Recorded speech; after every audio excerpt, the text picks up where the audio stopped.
We are starting, guys.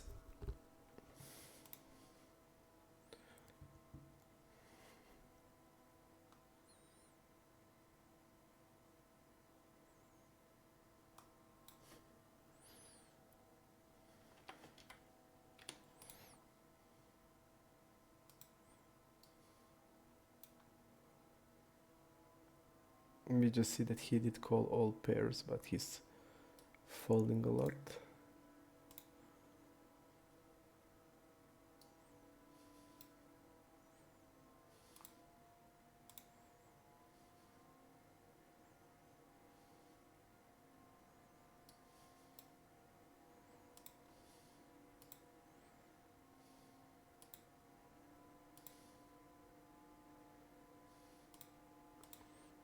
Pretty strong for bet range, okay.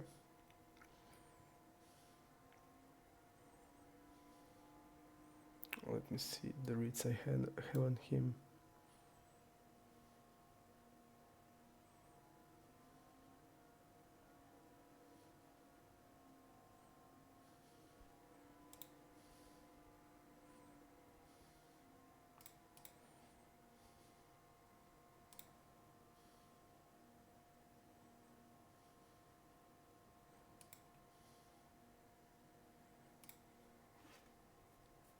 %30 range.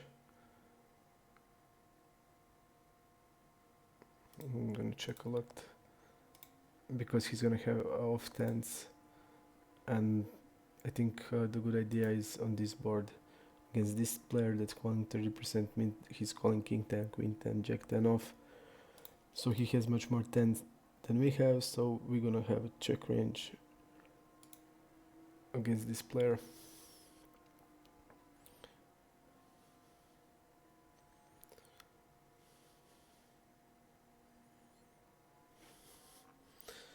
%25 opening. We see here the hands. He did open till now. Okay. Is the usual, 24% is usual in MP, so normal range.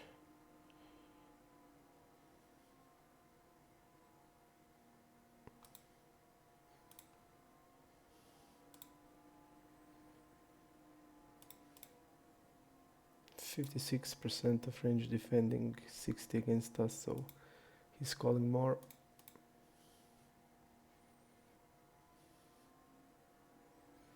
Today we are calling the red ones,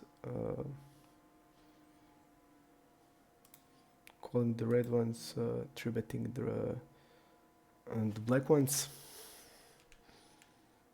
Let's see if I can get the chat here. Okay.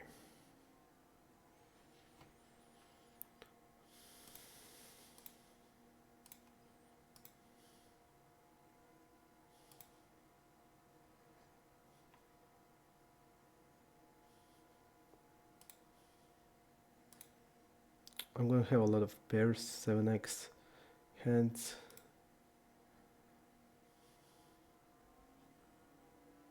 We're gonna have also some floats. That's why I'm gonna go now for an overbet. Okay. I just can't see the chat, so okay, I mean I can see everything. So let's go. I'm not gonna stream next few days. Maybe I will stream MTTs at Sunday. If I will play them, I can stream it.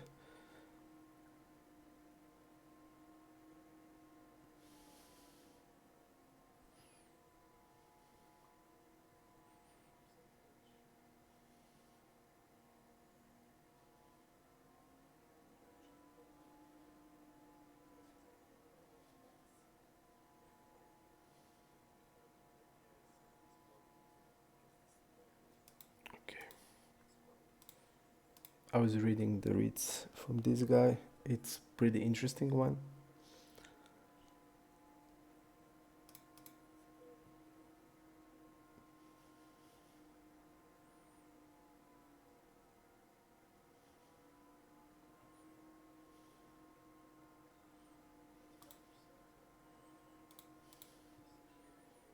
small blind versus early middle 10%. So we can say around 8 plus, ace jack off, sometimes ace queen, ace king, suited broadways, probably wheel aces and some suited connectors. Against,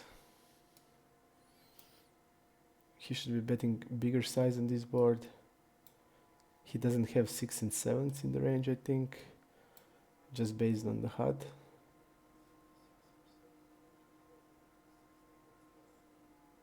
Okay, he's checking.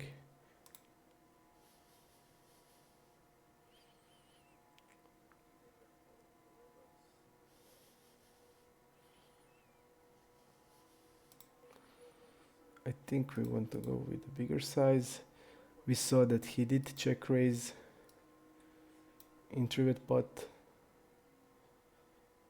once out of one time. So he can, I think that he should, if he has an overpair here, I feel that he would check shove it here. Just based on this, on the HUD. So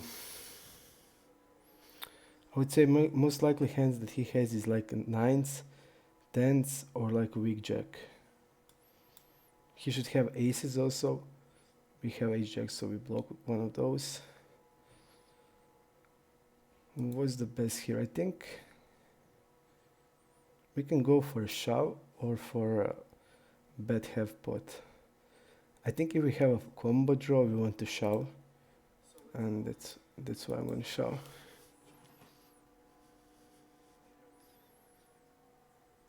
I think we will put 9s and 10s in top spot.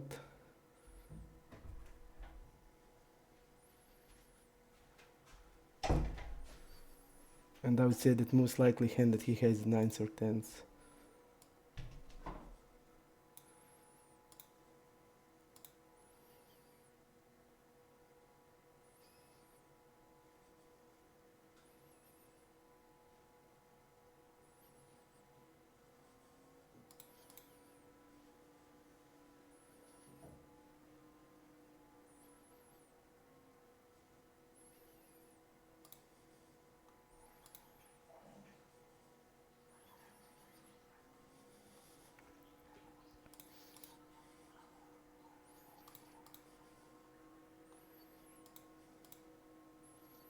We have a table here. If this breaks, and it will,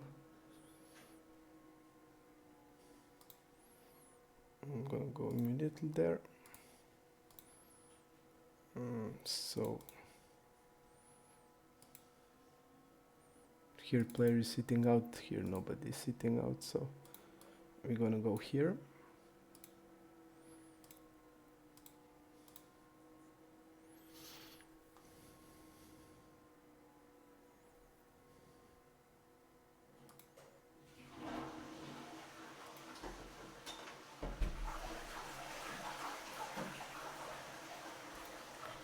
I'm gonna bet here.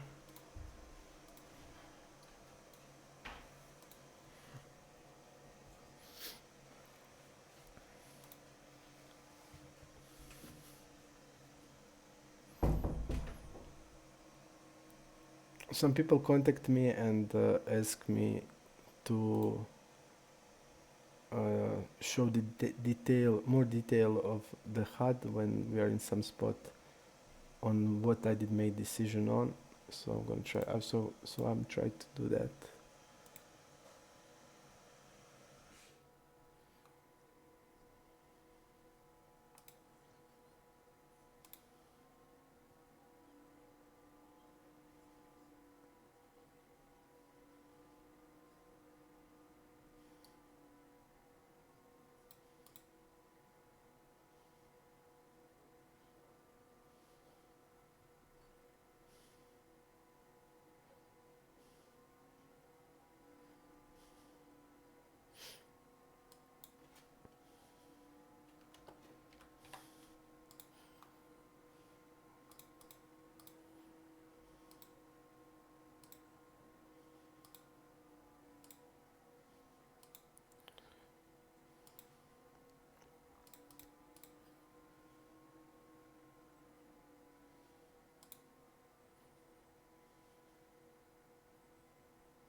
I think he's raising only a straight here, so we're just gonna shove here.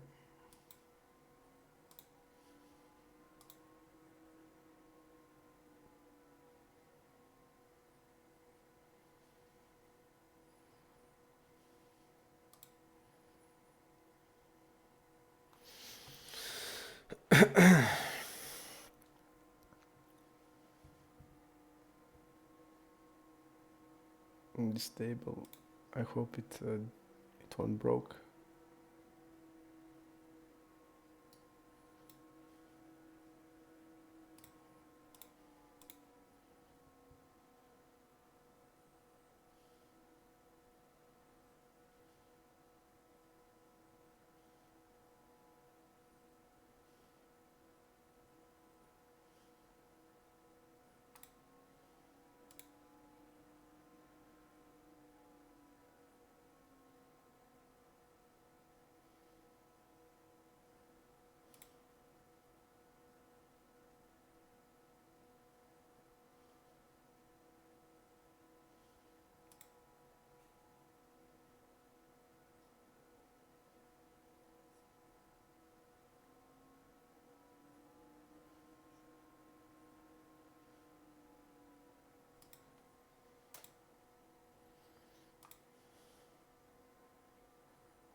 I'm just reading notes of people just to remember it in the game, to take it into account.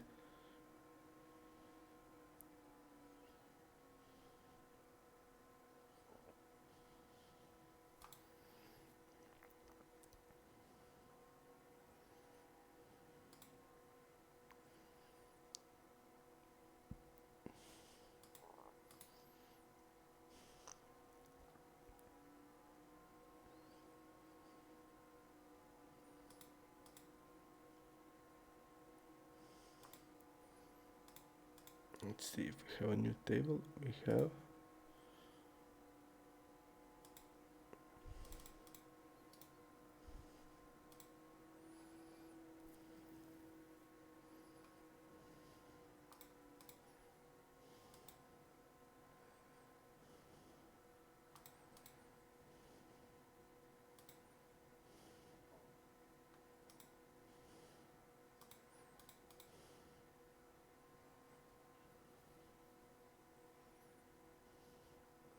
He's not tribeting that much on the big blind.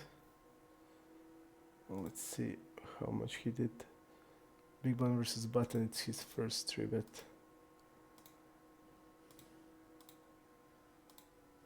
He has he did tribet big blind versus small blind a lot, small blind versus button, but he didn't tribet this spot, so we basically don't know his range now.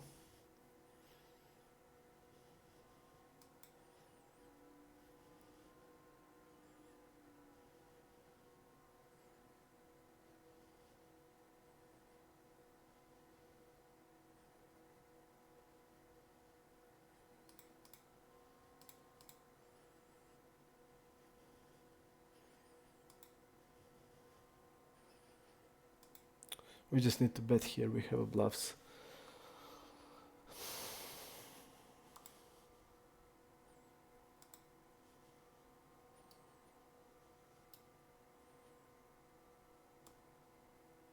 Yep, I'm gonna bet it.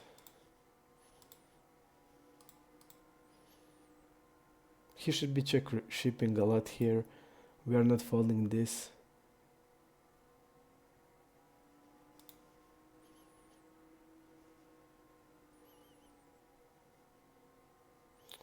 Yep, that was what I was afraid of. But we're gonna have bluffs, and he probably has like kings here, but okay, we did get there.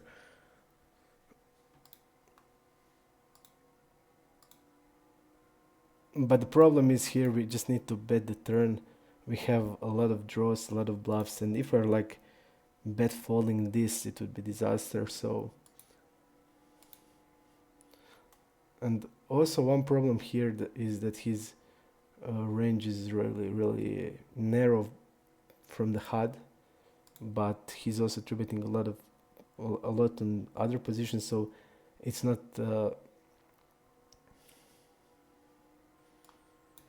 okay. I'm gonna go for a 3-bet here. I wanted to say it's not like his range is 5%. In this spot it will be higher, but it's just, I think, the sample, but still it's the spot we just need to bet the turn and get it in. But I had a sense that he's gonna check shove, but when I look at the stats I just didn't see that he did ever check raise in this spot. Now it is first time with this hand, and it has sense to do it, but he should be in this spot betting a lot.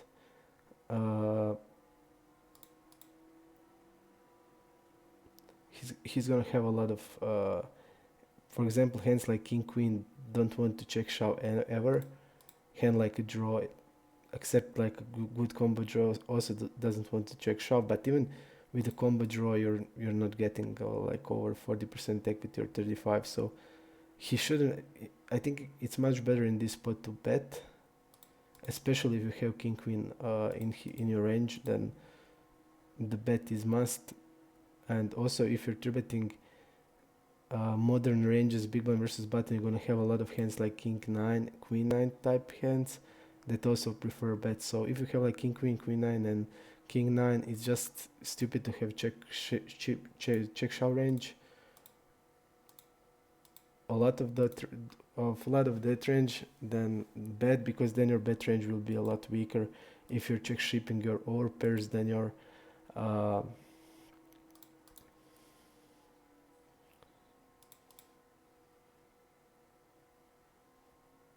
if you're shipping your over pairs, then your barreling range will be a lot weaker and bluff heavy. And if people know that, then they would, on your 2-barrel, they would not need to call anything, just shove. But basically we're just committed to go with the hand, and that's it. There is no other way to play it. Check behind would be, in my opinion, really bad, because when he's checking, we have a lot of hands that wants to bet there. We are just need to, one of the best hands in the range is ace jack. Also, it's top pair, top kicker on that drawy board. So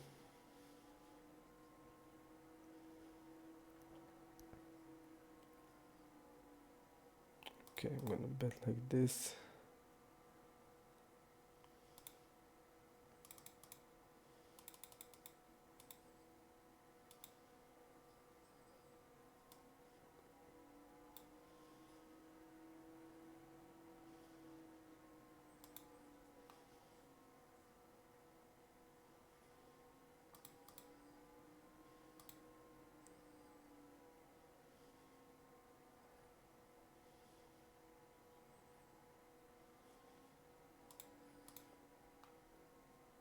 I think we're gonna check a lot on this board.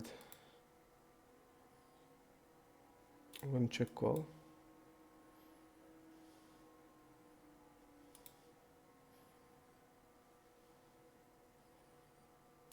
I'm gonna donk the turn.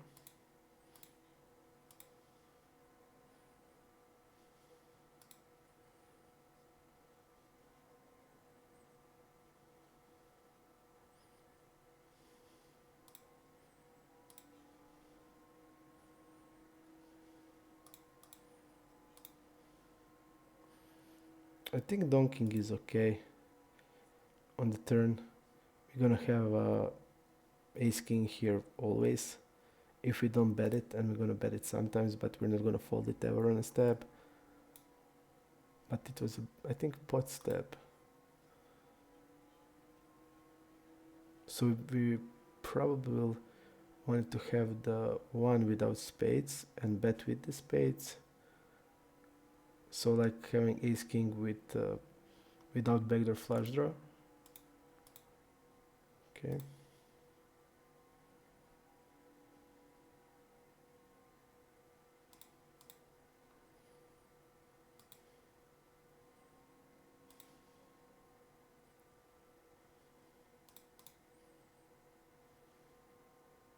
pretty good turn for our range. So I'm gonna bet and check the river with this hand.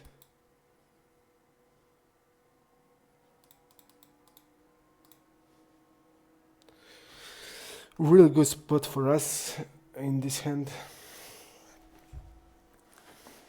He did call with ace queen.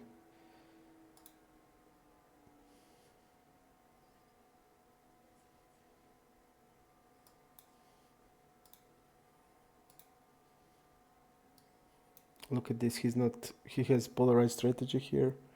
He did c-bet a 2-pair. So he's gonna bet bluffs and really strong hands. He's gonna probably check you an ace queen here with these stats.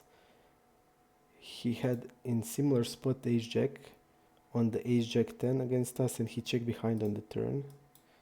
So we're gonna call here. If he's double barreling, I'm gonna shove it. Okay.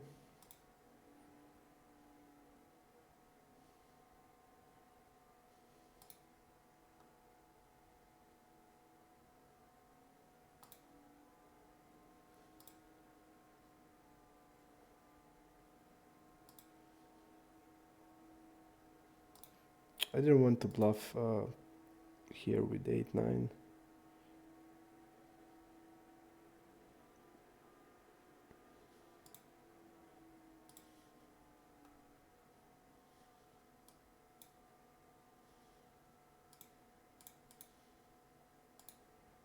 Fold here.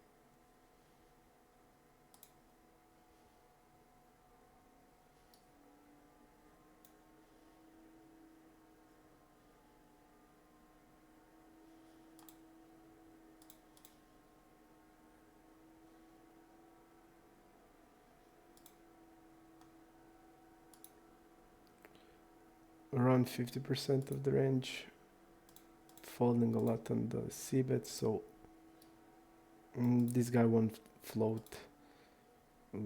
He should be like calling ace-7, ace-8. I don't think he's doing it, except with the heart.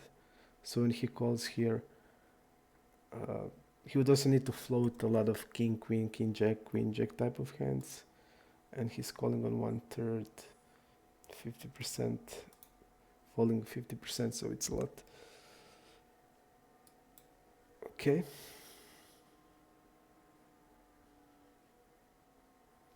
I don't think he's betting queen here, so if he's betting, he's repping ace-x, and he's not floating, like I said, a lot of ace-x, so he had a heart with it, so really okay float. It's maybe even a check raise sometimes, but I don't think he would float like ace-7 off, ace-8 off without a heart. And he didn't even really bet the ace, so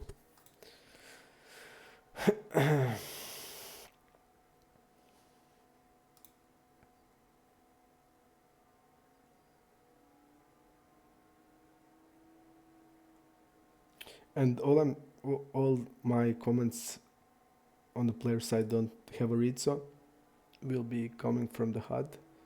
So I'm gonna say I think he's gonna have that hand based on how much he's folding on c-bet and stuff like that. So it can be, if I just saw here like queen 10 without anything, it's just because we don't have many sample and we just don't know if he's floating it. But based on the stats we have now, it's not likely that he's doing that. So 1/3 here, pretty tight range, maybe like 40%. Okay.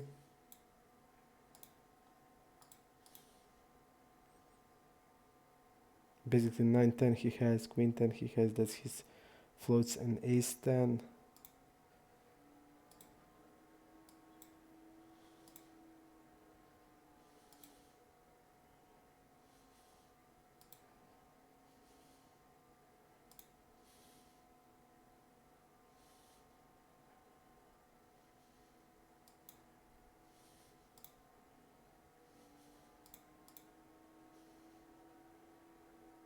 I'm gonna fold against this player on the river.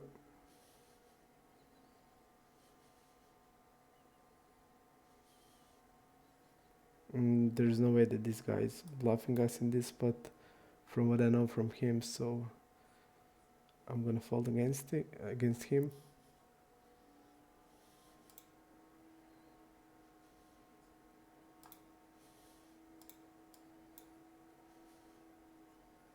%40.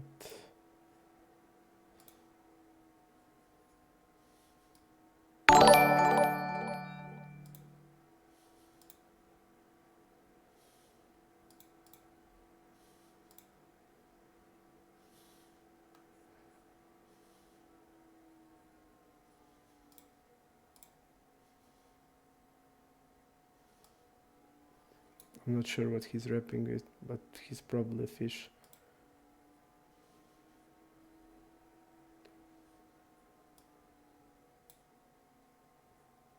It looks like he has like king 10 that he wraps, or 7x, I'm not sure.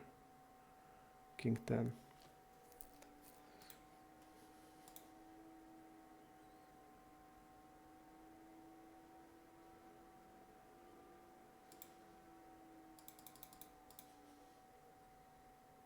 Let's just see how the hand went. He opened, I called, okay. We are 3-betting the black ones.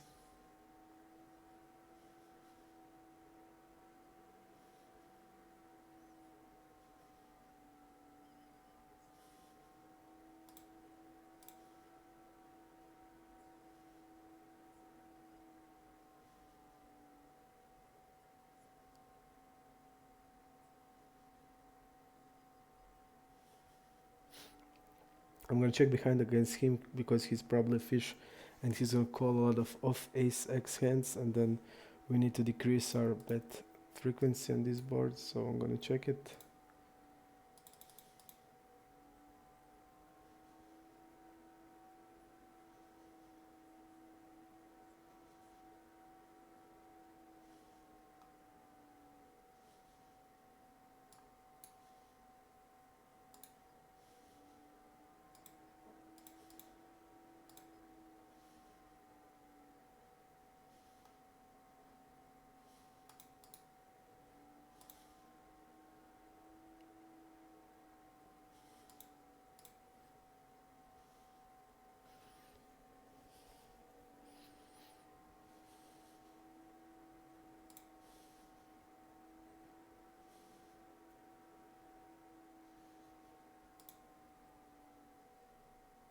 Okay, this guy limped with the 9s here. I think when he's calling here and checking there, there's no point in bluffing our hand because he has queen, or we are stronger than him, so he has float like an ace high or something, and if he didn't stab the turn, he won't bet the river. So that's it.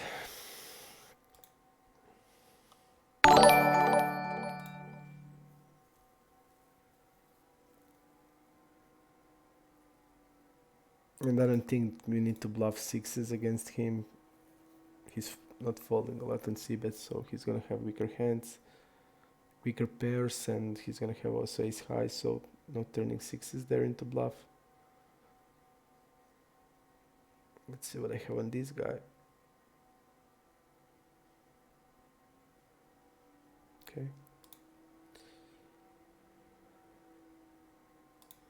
No big deal, not big read.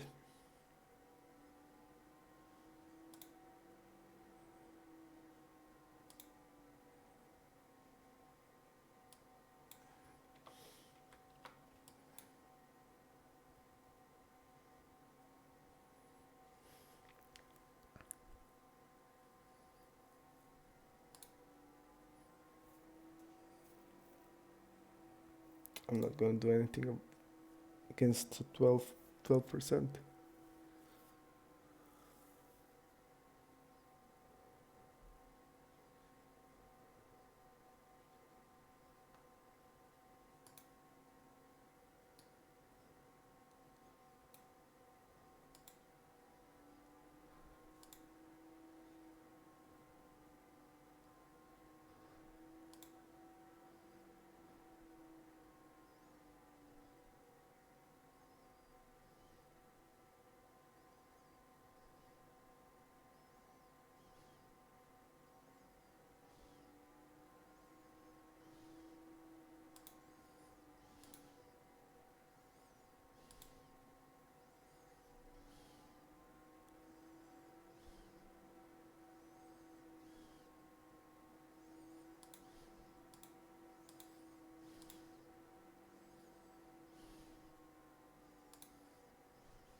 Let's see if we have another table where there is no shorty.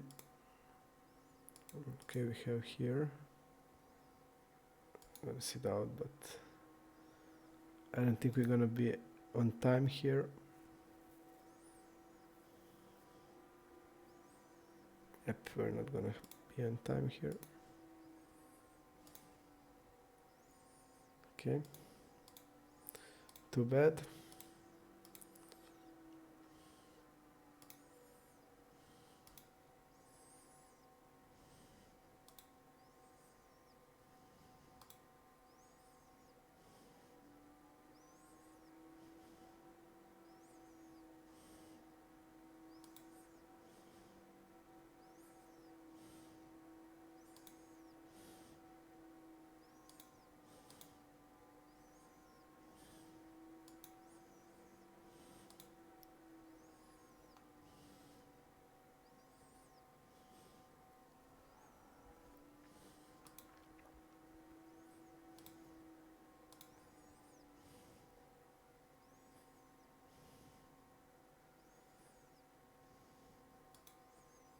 Just thinking here, what kind of hand he's delay c-betting with that size.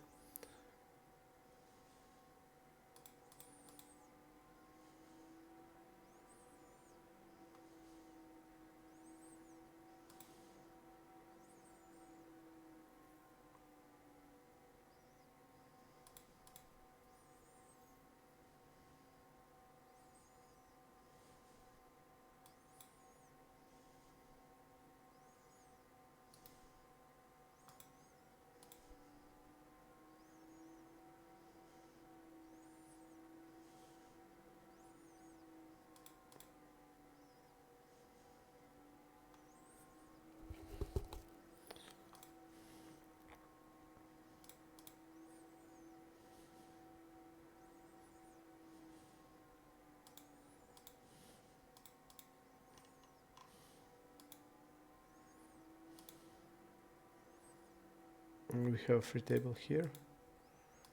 I'm gonna do it because sit out next hand. Because all the players are full stack. Great.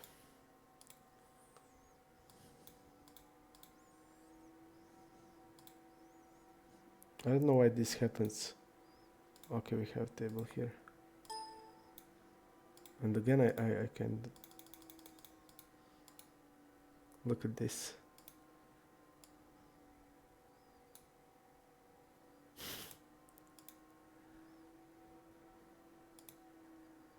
Okay.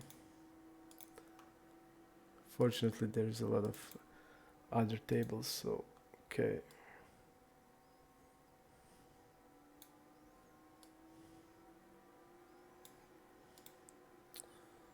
I'm gonna click remember this.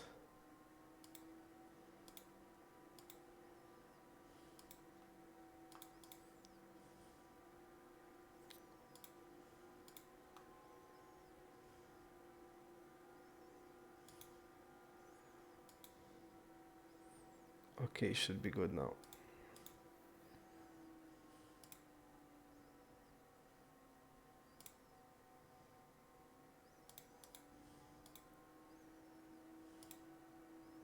Yeah, but here two players doesn't have full stack. Here everybody has full stack, so we're gonna play here. Okay.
This guy checked the river.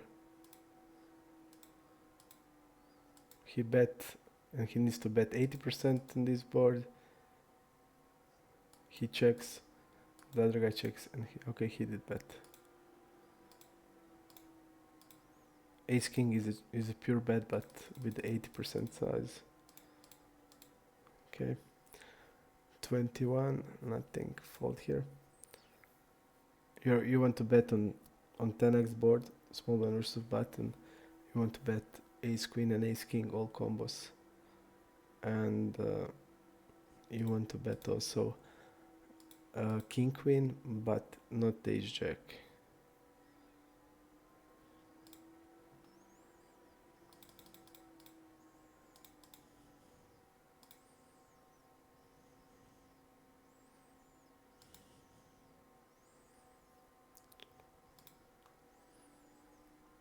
Pretty bad. River.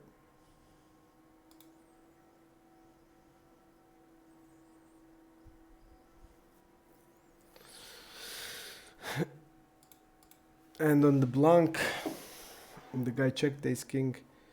You want to bluff without equity also a lot on 10xx. The good bluffs would be like hands like king queen, suited kings like king 9 and queen 9 also. So that are the no equity bluffs he should have. But when you bet 1/3, it indicates you want to bet all the range, and you should be betting 60% of range.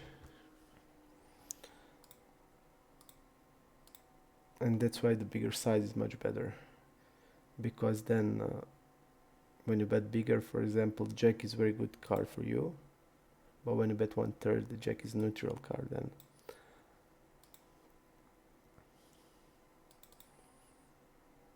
Okay, I'm gonna bet half. I'm gonna rep 10x here.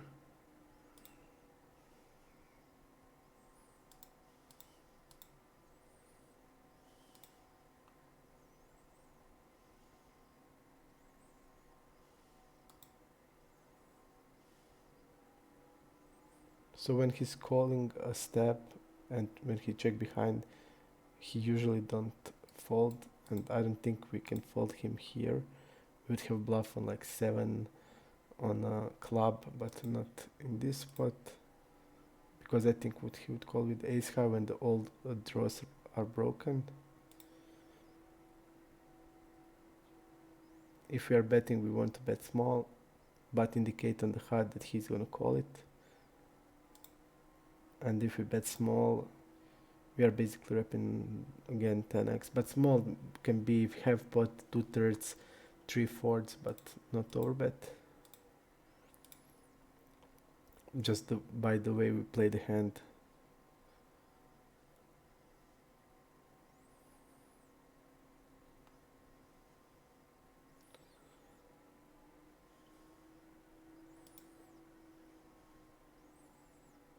Okay, 50% again. The question is here what he's doing with the ace 7, ace 9, ace 8, ace 10. 42%, it indicates that he's folding some of them.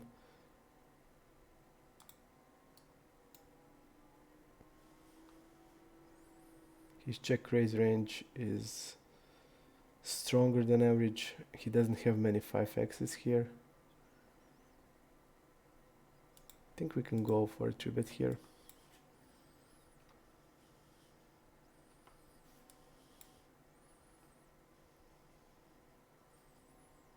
I have more 5x's. I have king 5 off.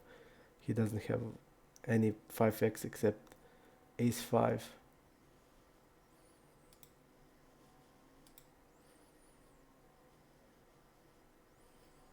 Seven, 8 got there, which he has all the combos off and suited ones. He's not 3-betting that much that we can say he's 3-betting. He's not at all 3-betting 7, 8. So if he has 12 combos of 7, 8 here and he's calling a check raise on something, I think we're gonna check here.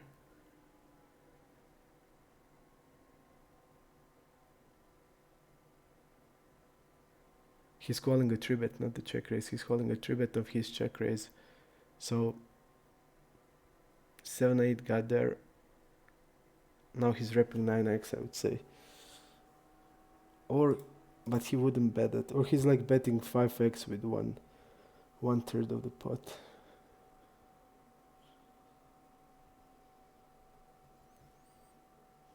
I think by the way we play the hand, I'm gonna call.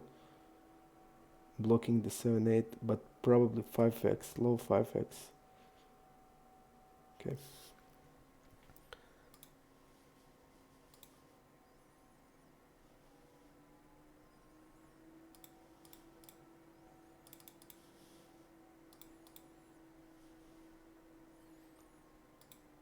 Just basically, when we 3-bet here and he called, he did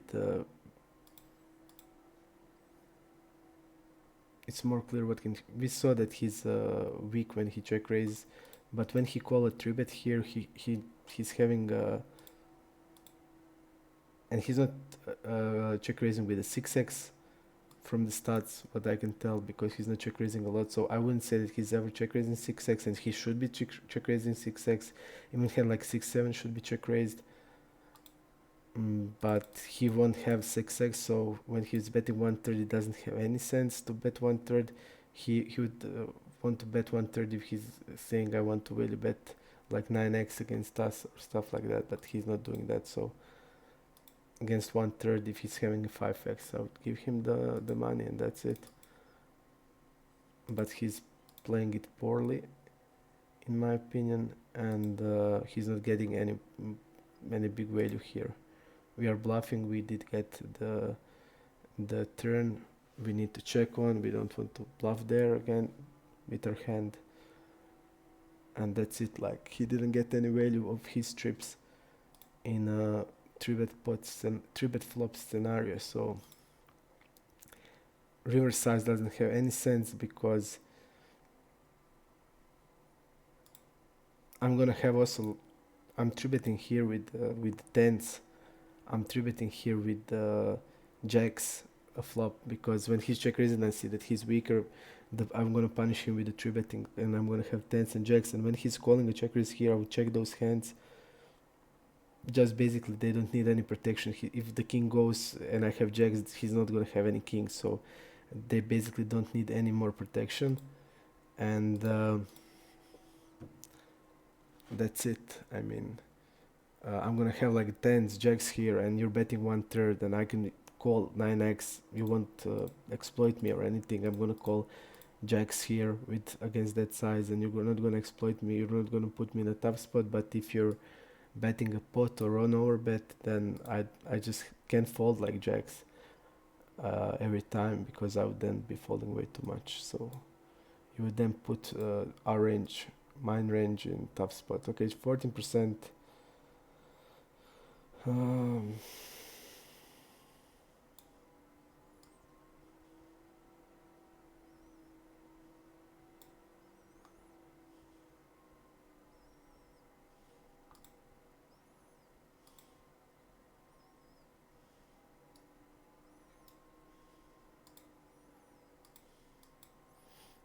I'll go for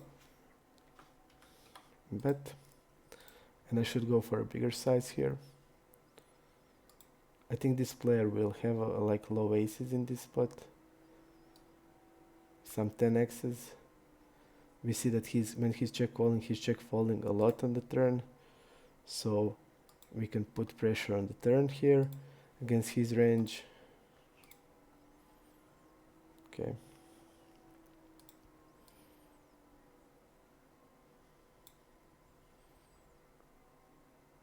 Against 14% and folding a lot of the 4-bet, I'm gonna call, because he's probably gonna have like hands like queen jack, king jack off.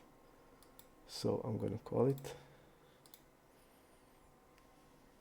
because if he's folding so much on a 4-bet, it indicates that he has hands that he can call. So let's see the reads I have on him. Okay, I see no equity bluffs. That's good.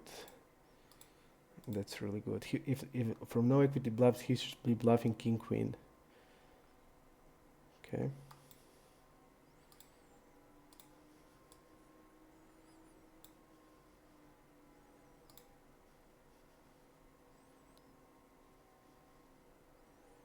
Having a king also here with the club.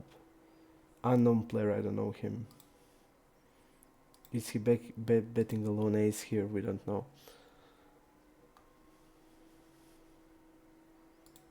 I saw no equity bluff from him, so a really good spot. Calling a turn, I would probably call a shove here.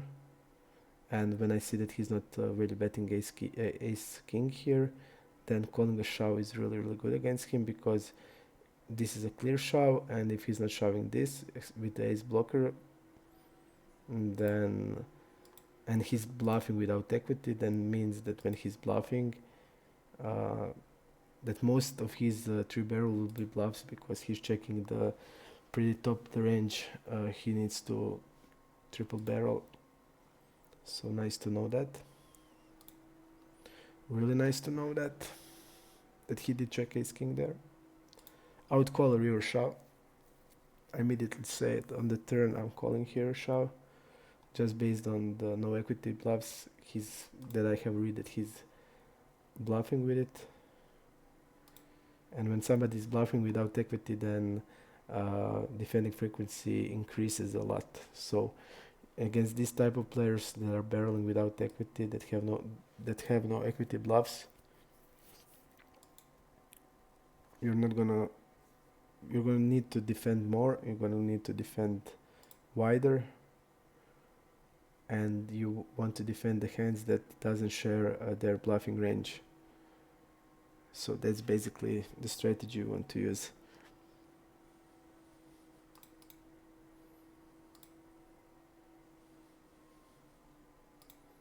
And the good spot is if he's shoving if he's not shoving ace king, then what he's shoving there, flushes, he's not going to have many of them. He's not going to shove the ace queen also. And then all becomes really good for us in the terms of bluff catching with the ace jack. Also we had the jack and the spade, which is really important because it turns maybe even in 1/3 his flush combos. So he's gonna have 33% less flushes when we have jack there. A really good spot. So I would call the ship. And he saved us money. He saved us pot. He saved us 108 blinds.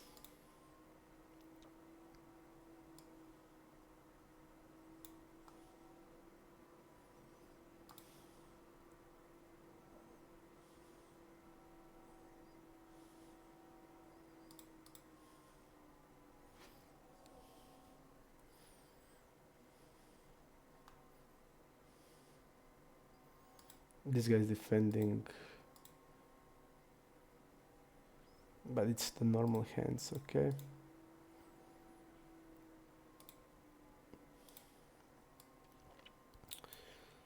I think it's a bad turn because we saw that he's calling queen 9, he's gonna call us a jack 9, he's gonna have jack 10 off. We just can't continue bluffing here, even in this board. Turning bottom pair into bluff and barrel it is good, but not here. If the turn was low, my intention was to overbet the turn, but now we can't. And now he's repping. Let's see if he's repping maybe a flush here. We don't have any river, because I feel he's gonna bet jack less than this.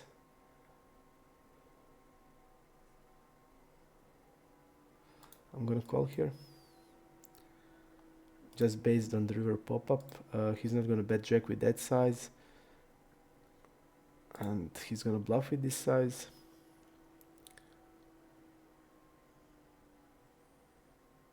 Okay, we said that we're gonna 3-bet the black ones and call the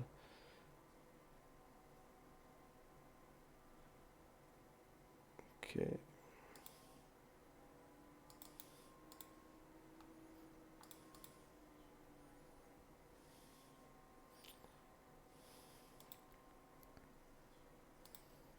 I'm gonna bet and check the river. Here we can check raise small, not polarized. That's 5.3. Check here with this. Okay, let's see what I have on him.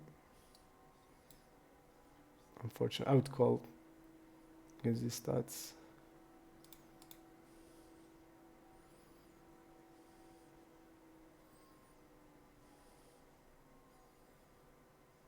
Okay, this guy has stupid bluffs in I have read about really dumb bluff that he did.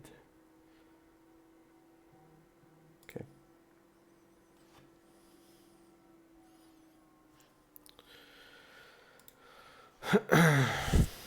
Interesting, we're gonna see it here. We don't have anything, and he starts calling here with the red one against 23%.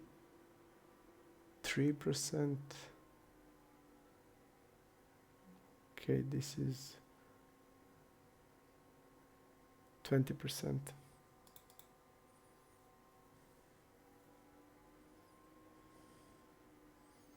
I think he's polarizing himself now from the beginning of the hand, so he's not betting tens, jacks with this size, or he shouldn't be, and that's good for us. He's saying he has king jack plus or king queen plus.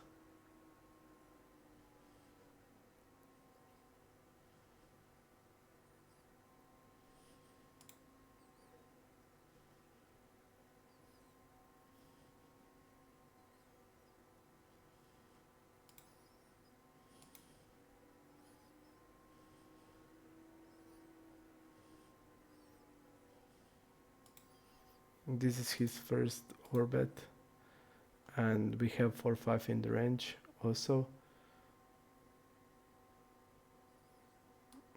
I'm gonna fold it because I don't have info and I don't know him enough to know what that means. If that mean that he's gonna overbet hand like ace king or aces here or set, we just don't know. We don't have any information. That's why I'm gonna fold 7x. We have 4-5 here, 4-5 suited. We have sets. We have king x. We also have draws. It's 4 call. And this 4 is a fold here. This is the guy from yesterday that didn't bluff anything on the river. The guy did raise us with a 5-6 in a 3-bet pot, I remember. Is that hand? No, but I remember it. In position, he raised us with a 5-6. It's here. 5-6 on ace 7-9. We had ace queen. And he raised us. And I called and he checked the turn when he hit the 5. And didn't continue to bluffing, and we were deep. So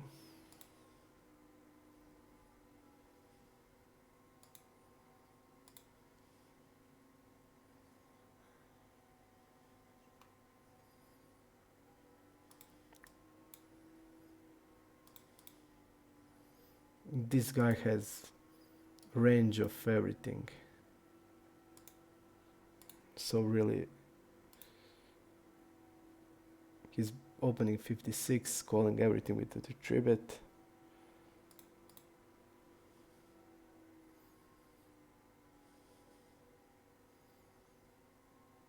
I'm gonna play the range as a check on king 8.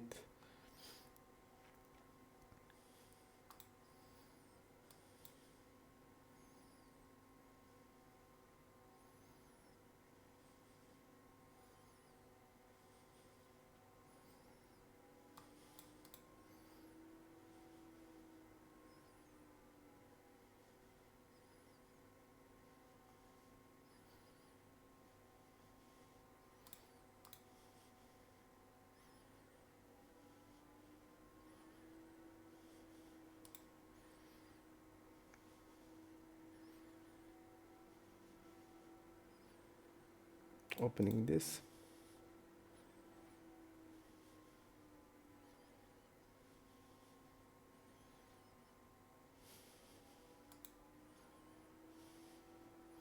He's calling a lot less against us.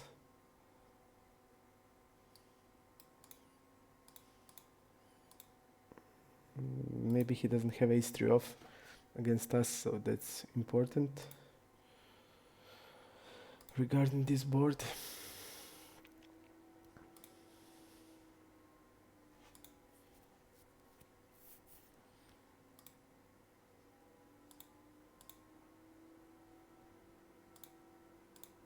I'm gonna open 7-10 if I have a chance.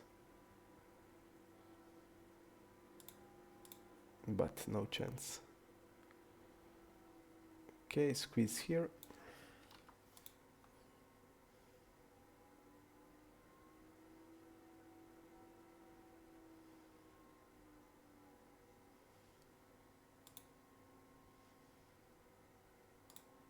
I'm betting 1/3.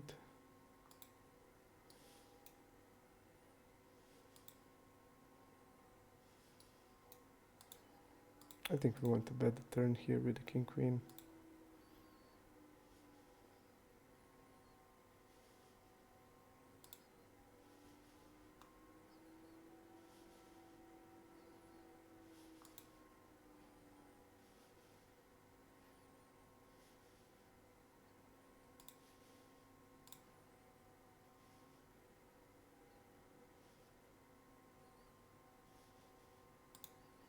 I would call a shove there with this hand.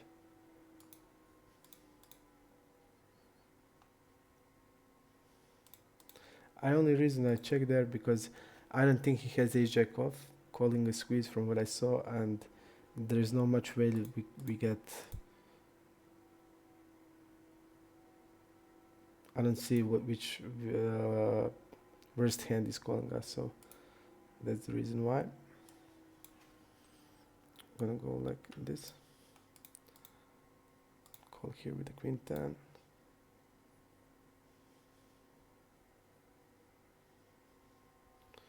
Pretty good board for us.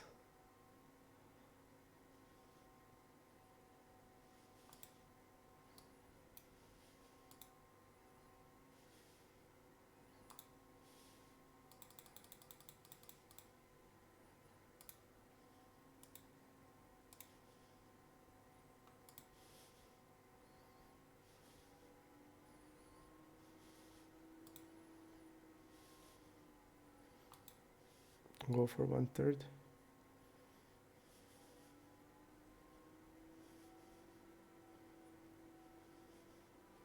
Pretty great river.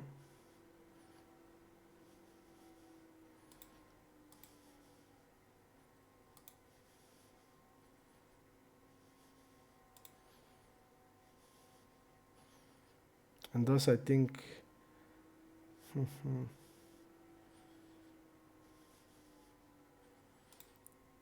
really bad play by him, I think, because he's gonna have here, he should have like an aces there, and he's gonna check it, and we're gonna bluff like with the queen jack or stuff like that.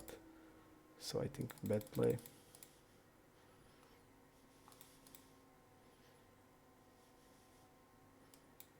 Ace king, I'm gonna call.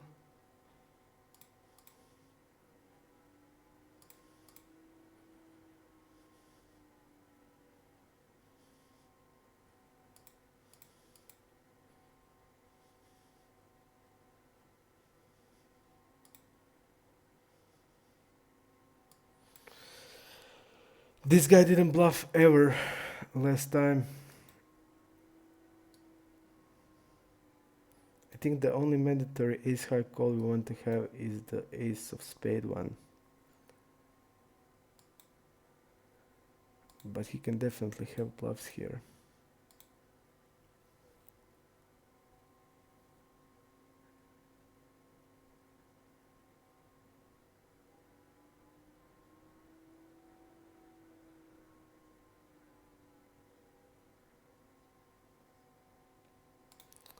Just based from what I saw yesterday, I'm gonna fold. I would call with the ace of spade for sure, just because it's my best call.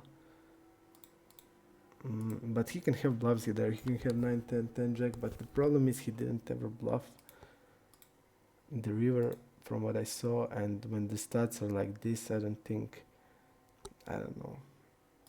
The problem is from what I saw yesterday, he always had a hand. Aces, not flush, full house. He didn't have any bluffs. That's the reason. From the play of yesterday, he was checking like pure bluffs, bottom of the range.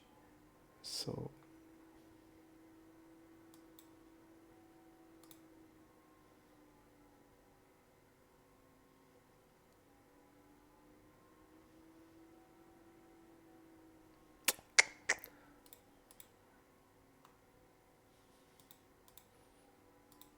I just wanted him to continue bluffing. I would call the river probably here.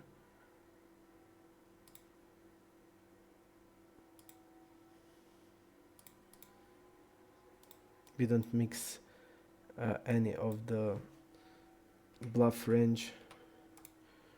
We don't interfere with any of the bluff range. So pretty good call there on turn.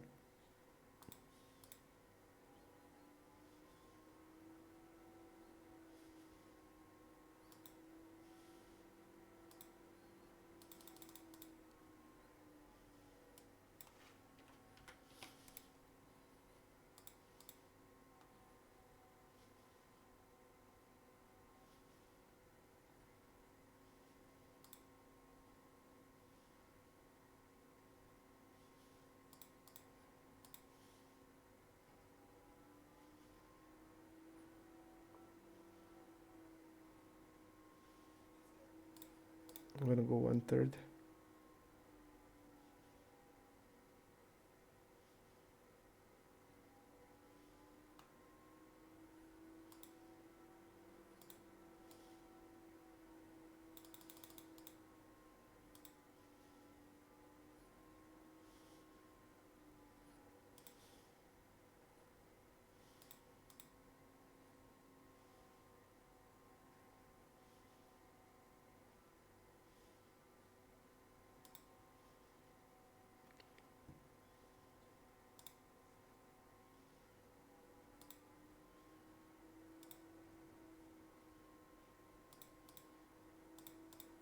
I just don't understand what hand he's repping here. We're blocking like 8, 10. If he has that 7, 9, we also block. That had sense to be a 2-pair from flop. But usually that that donk on the river, it depending on fish. From some fish it's nuts, from other is turning shit into bluff and you don't know. But I'm not gonna fold. I used really small size on the turn. And I can give him equity to call I don't know what, and donk the river is a bluff. And until I don't know, okay, I'm gonna call it.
Let's turn the rig through heads up star hat.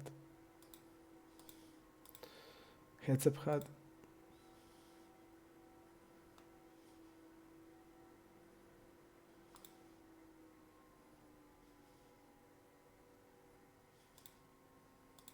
I think I'm going to 3-exit.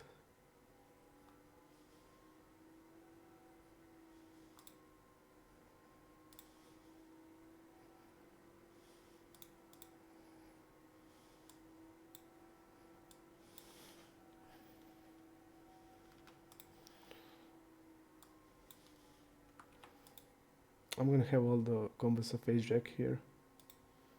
I'm not gonna bet with ace jack a lot.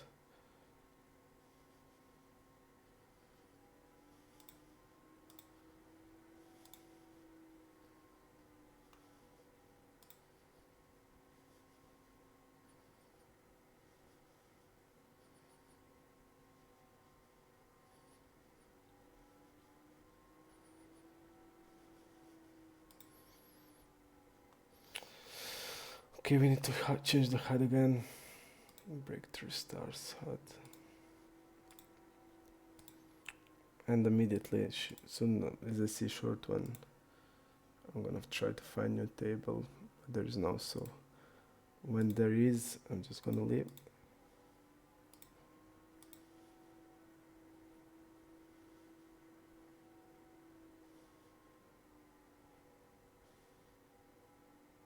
Queen 9 folding.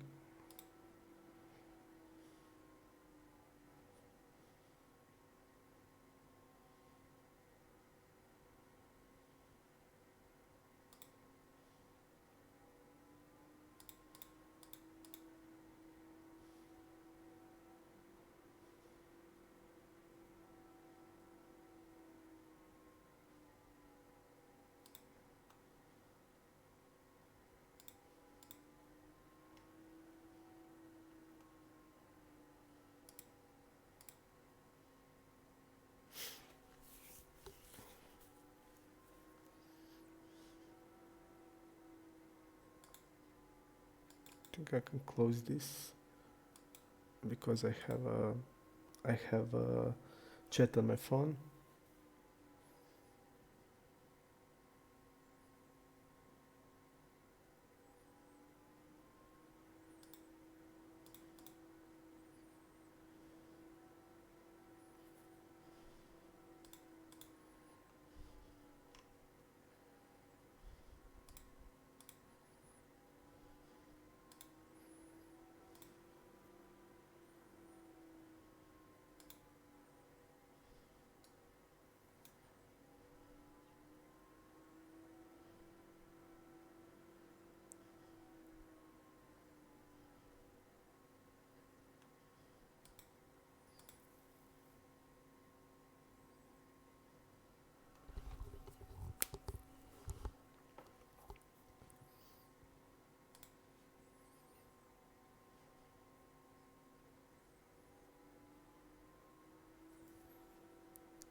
Kennedy Bacon is a fish.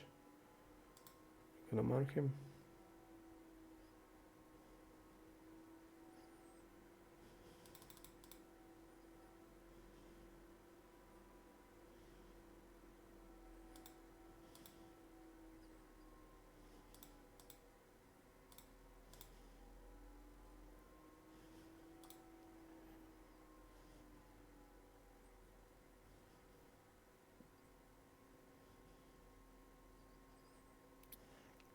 Let's open the multi-way pop-up just to see his multi-way strategy. Here we see his strategy as a multi-way. He's c-betting 40%, flop c-bet fold versus raise. It indicates when he's betting, he's strong. Flop check fold 40%. Okay, I'm gonna bet.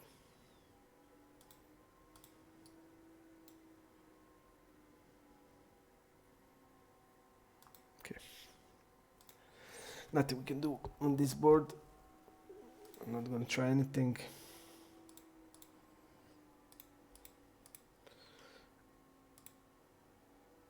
Okay, we have another table, and I will leave this one. And I will go to this one.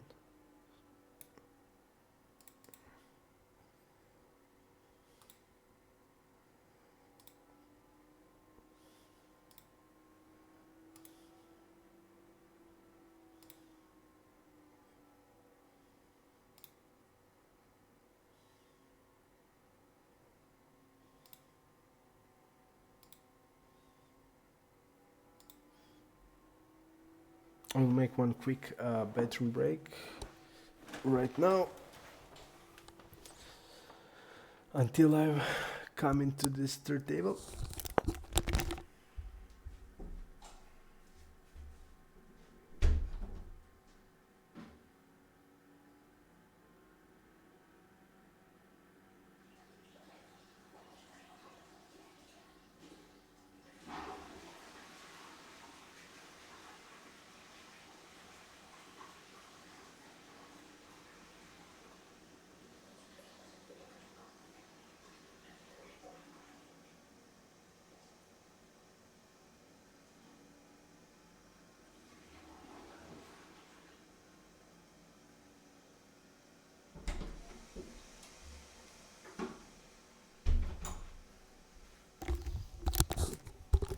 Okay, we have the time. We have the time. Okay.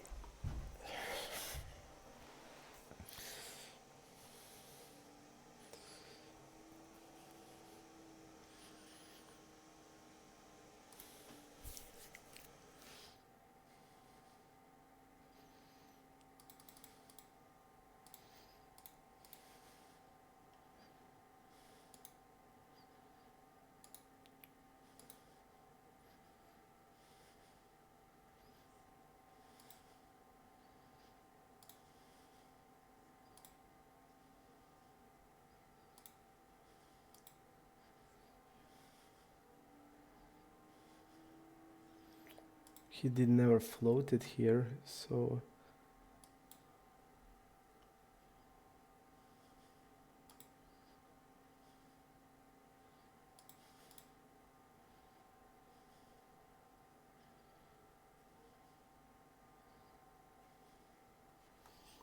and we want to, from the sides, we want to have 2 street game based on stack.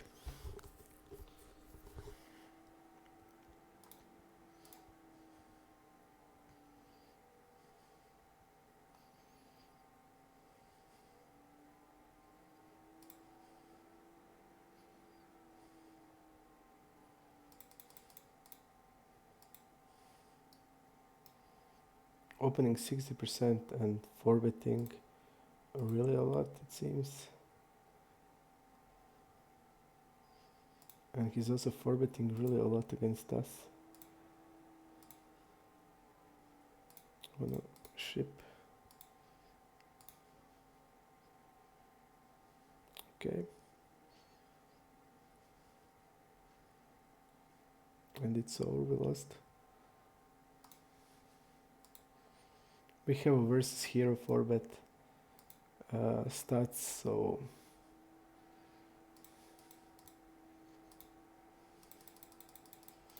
when I see that somebody's 4-betting a lot against me and wide range, and also 4-bets a lot usually,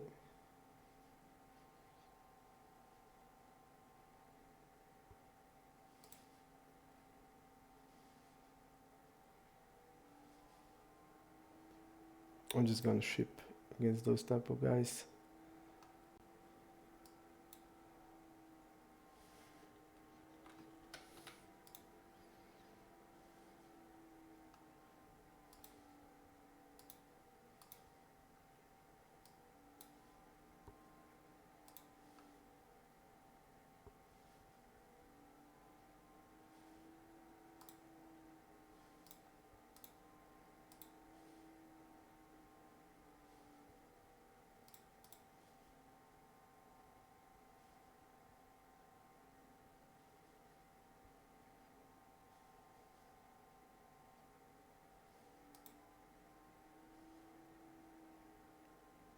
Yep, he's 4-betting. 2 out of 3 times he 4-bet blind versus blind. And against us we see in the hero high that he 4-bet, I think both 3 out of 3 times it was we against him, so I think ace queen is okay ship.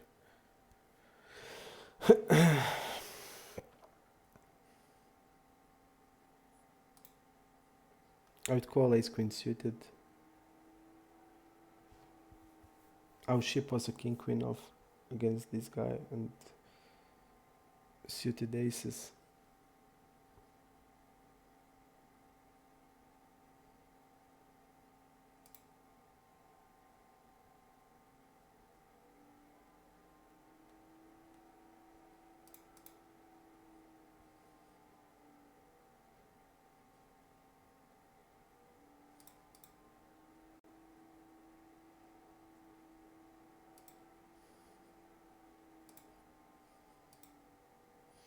Let's see how much he falls in 1/3. 40%. I think he's calling king jack here and king queen always on 2 overs. And he's falling then a lot on the turn. I'm gonna go like this. He's gonna also call it pairs.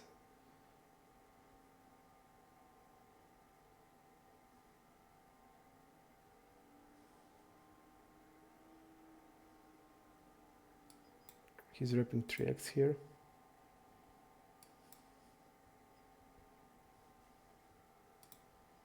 And 3x that he has is ace 3 suited. Doesn't have any 3x off. I just feel he doesn't have anything. Probably hand like king, jack, king, queen that he did check raise the turn now. I'm gonna go real small here. Like this.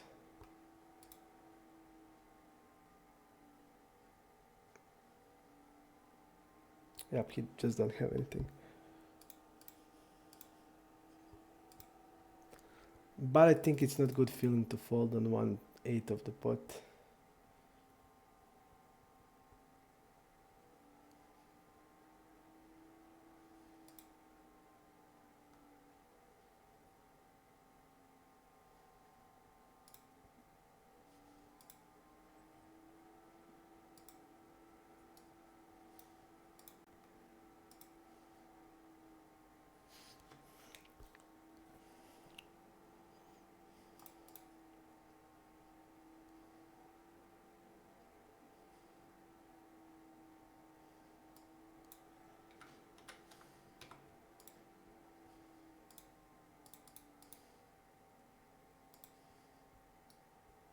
And even in position he did 4-bet us 18% range, so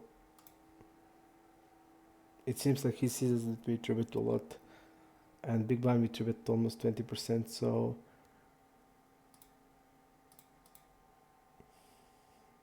I'm betting here.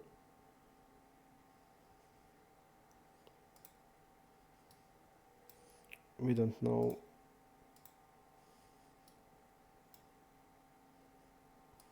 We don't even know the range he's calling. I would guess it's tighter.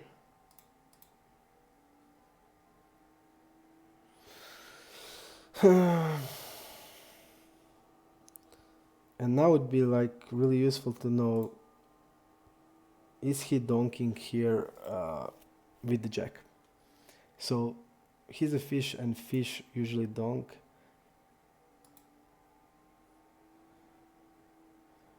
But also the problem is that he's slow playing the value hands also. So there's a chance that he's gonna just call with 9-10 and the jack X. So I'm just gonna check here. So this guy didn't didn't donk the river. But when I saw in HUD that he's slow playing, so calling with out of position with sets and 2 pairs, a set in the draw board, I guess it's okay then.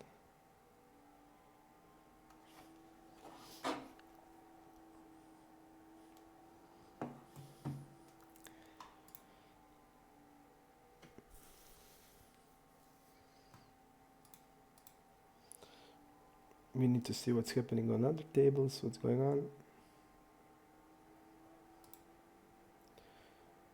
To focus on the table dynamics there. If anybody is in war with anybody, or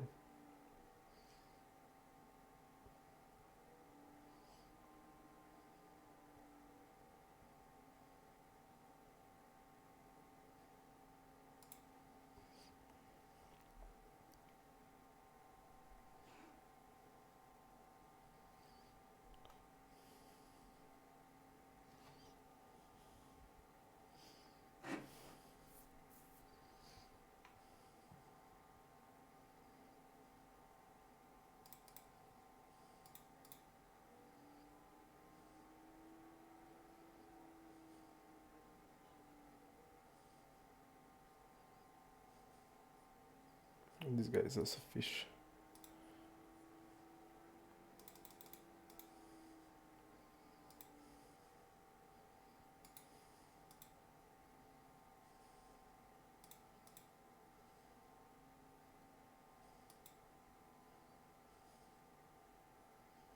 If it's having ace king, he would 4-bet it because he saw that we shipped his queen. This looks like a pocket pair, like 5-6s.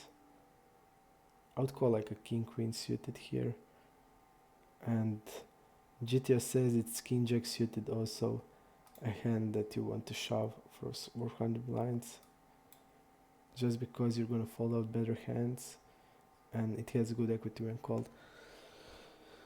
But still, I would call king queen suited, ace queen. Okay.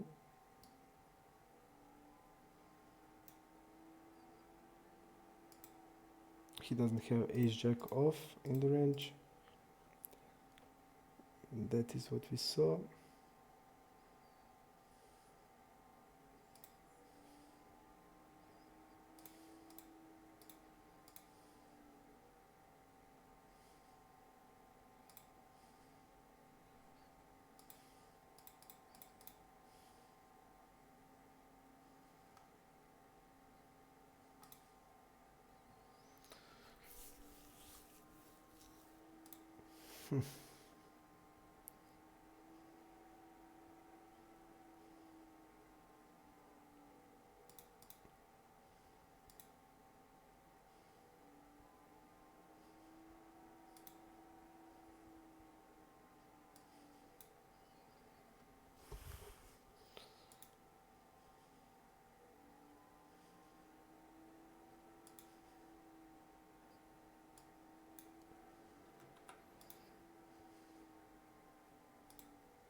In position, he did call 4-bet always, 3 out of 3 times against us.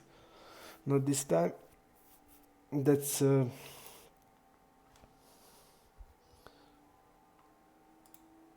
let's see what hand did he have. Ace jack suited, okay. Suited broadways.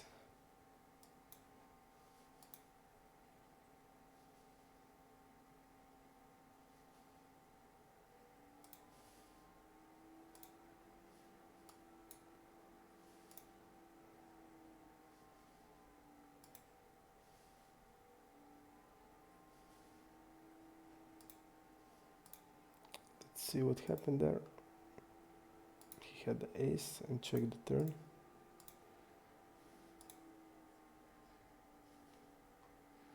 We have a table here.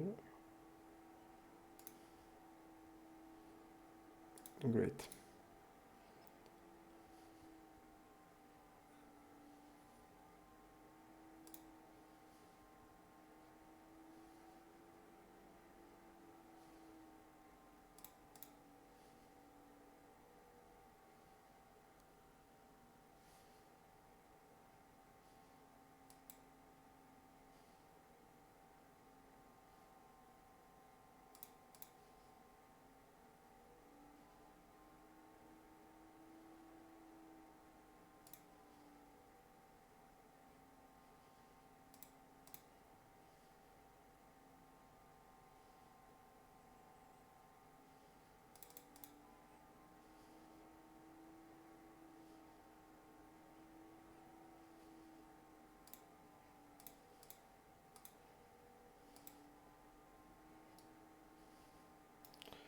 10% of the range.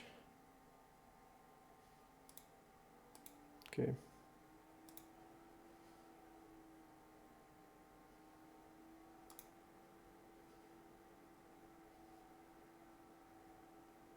He should be betting big size here.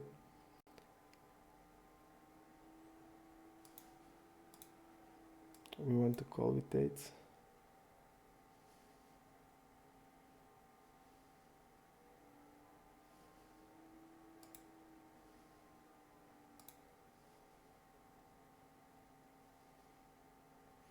It looks like that he has hands like jacks, tens or queens.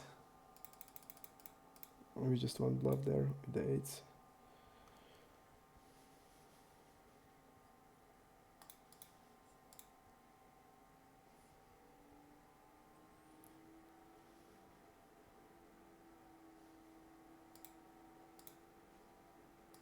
And one big takeaway there is that on the turn he needs to have really low size, like 20% betting the turn, just because he needs to see bet this board around 30 to 40% small blind versus button, and he won't be able to do it by c betting like ace jack off, ace 10 off, ace queen off, all combos.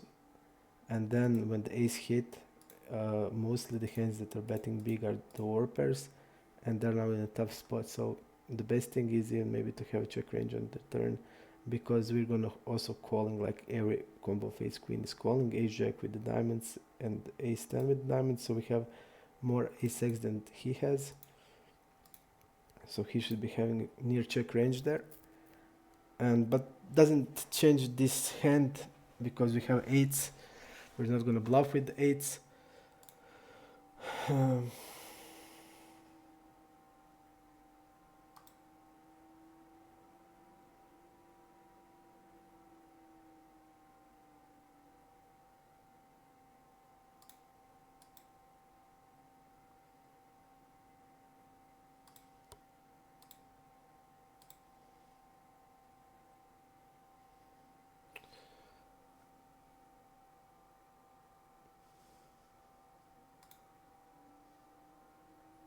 I saw on the pop-up that he's bluff heavy when he oversteps the turn with overbet size, and he check now.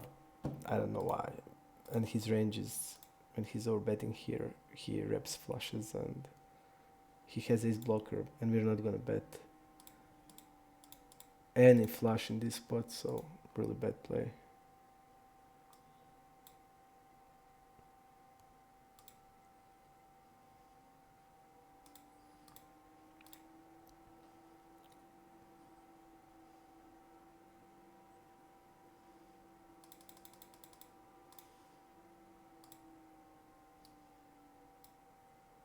And I really wanted him to bluff the river if there wasn't the fourth spade, because I would call with sevens. I immediately knew what he has, and that's why I call an overbet. And I just prayed that like any five of or jack of hearts, just to, because he would need to bluff though, and I'm sure he wouldn't even bluff it against us.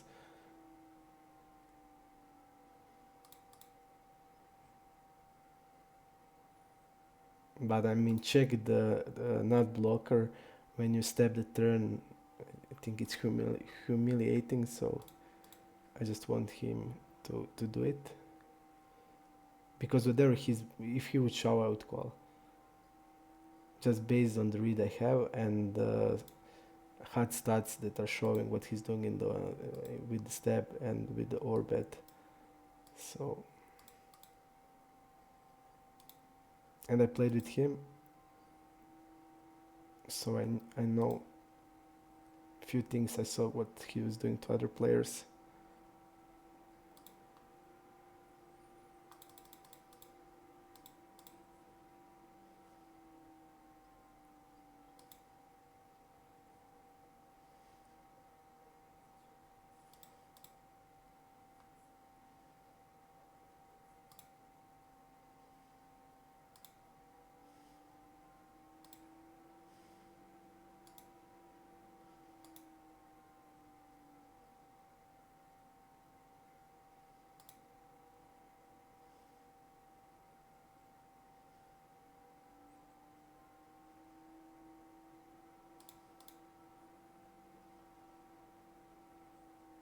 We have all the jacks, so I'm gonna bet the turn and check the river.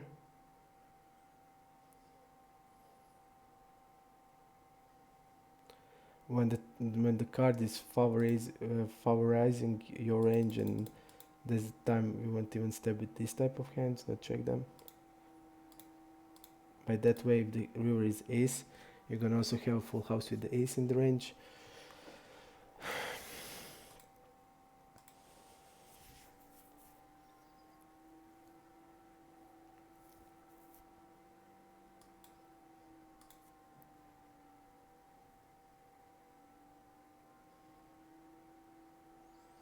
Again, fish player.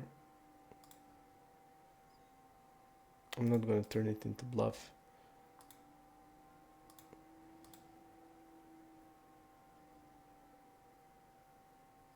I'm gonna fold the river.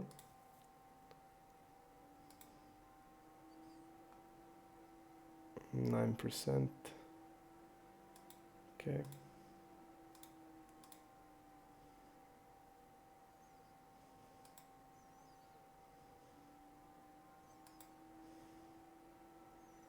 We're gonna have a lot of ace 10 suited, ace jack suited, king jack suited, queen jack suited, so we're gonna call.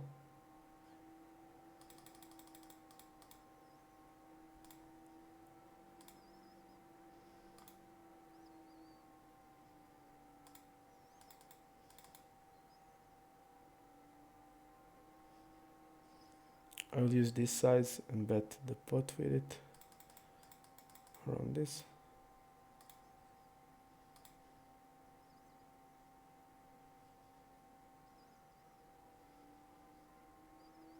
We have king 10 suited, king 9 suited, king jack suited.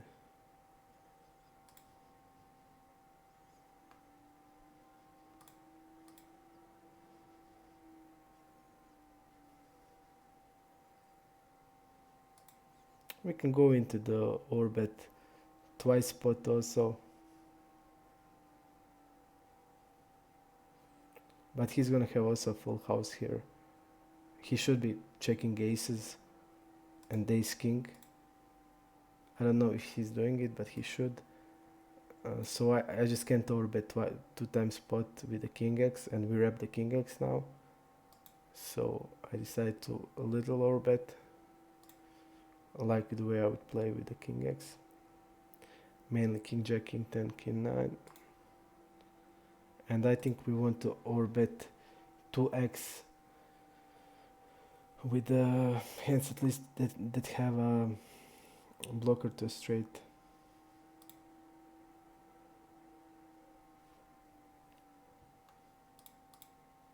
So I just wrapped king 8, king 9, king 10 suited.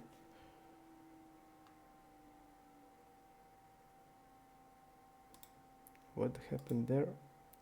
When we have ace king, we just couldn't do anything here. Just let's see how the hand went.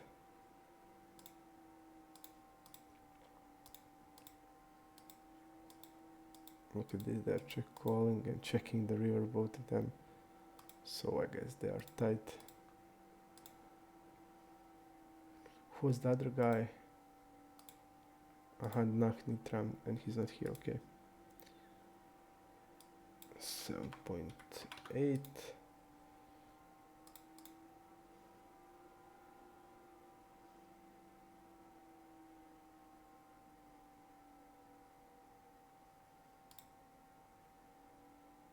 I'm gonna fold to 4-bet if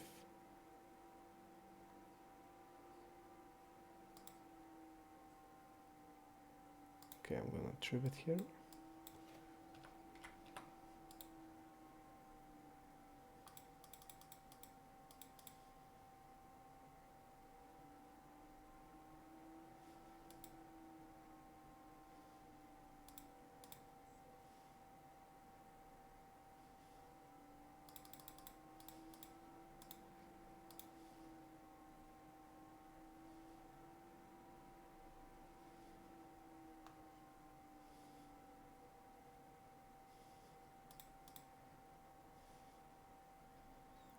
Here it seems like he's indicating he wants to bet 8s, 9s, and stuff like that.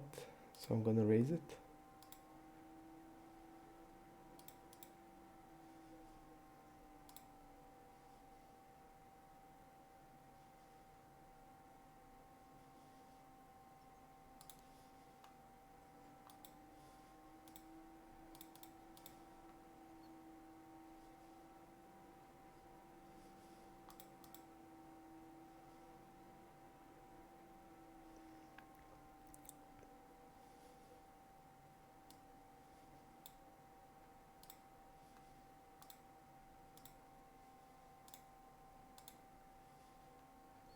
I'm gonna overbet here just because we have more nines in this spot.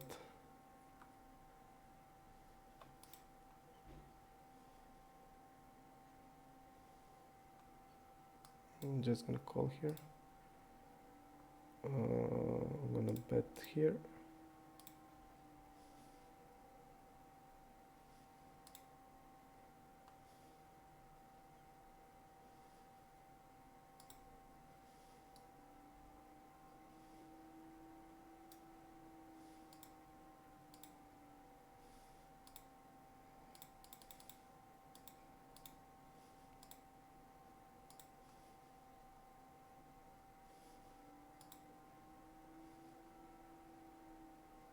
Again, I couldn't or better based on the range, but pot is okay.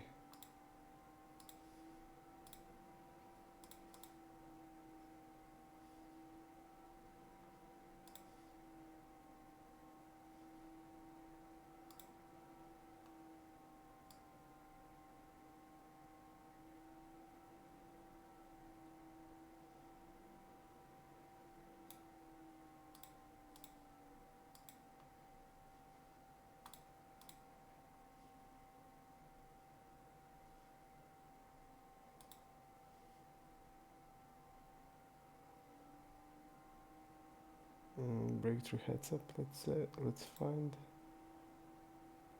heads up star, okay.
Let's see what I have on him.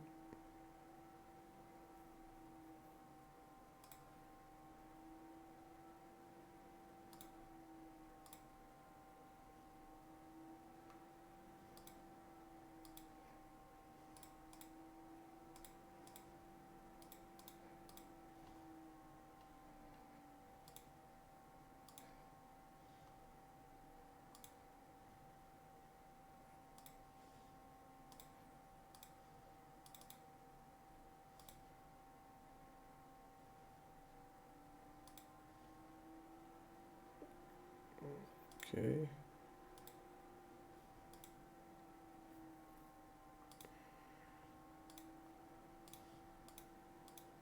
We have a table here.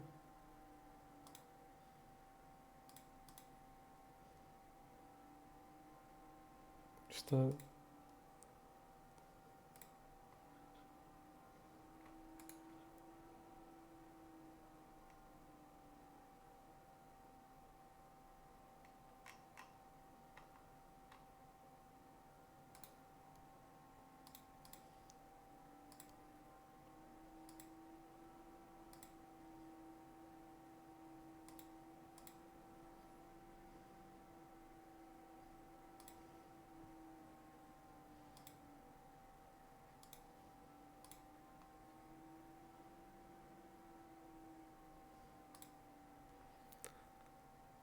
The guy is from Serbia, I think. Yep. He's writing on Serbian some stuff. I didn't understood what.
I think we have a raise still. But he used the pot size, but we are blocking full houses. Yep, I think I made a mistake here. He doesn't, there is no much weaker flushes, 6, 7, 5, 6, 3, 5. But he can bet even 10x maybe with the pot. So I think the raise is good. And I should have raised it.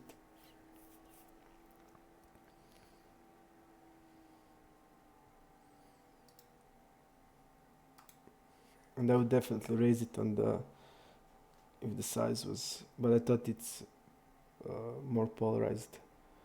And we check the flop and then call the turn. It looks like we have a flush draw on the turn. Turn was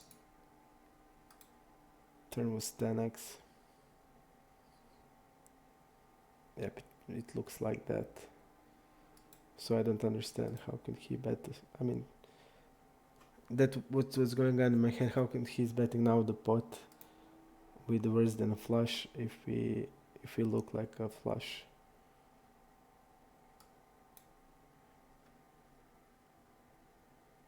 If I'm having a 10x, I would sometimes raise the turn with it when he's stabbing. So that was crossing my mind. And when he bet the pot, I decided just to call.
Who had queens here? This guy.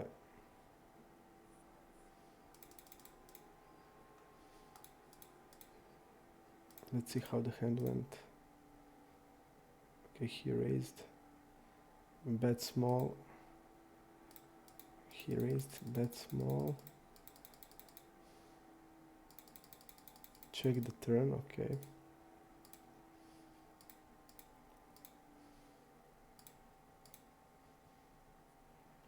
We need to go to a smaller size if you're betting here.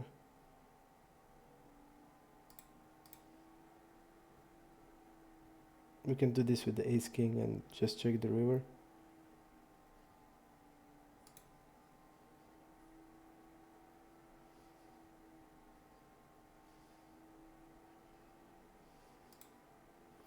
And it would be important to know if he's raising the queen now.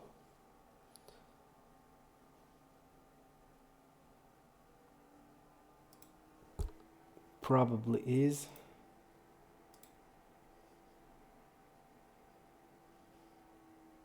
I would mostly likely say that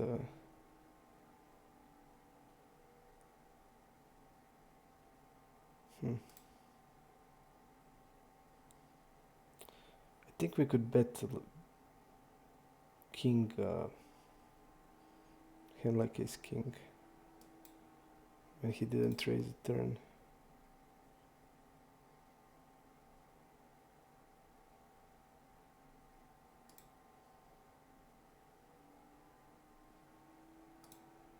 Yep, we can, okay.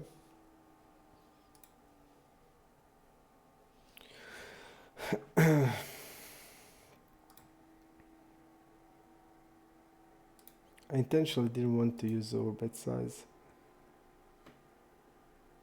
I wanted to bet smaller, like I would bet ace king, just because we bet 1/3 on the turn, and I guess the people would, if they have queen x, they would raise, especially fish. I think they wouldn't slow play when there's also flush draw here.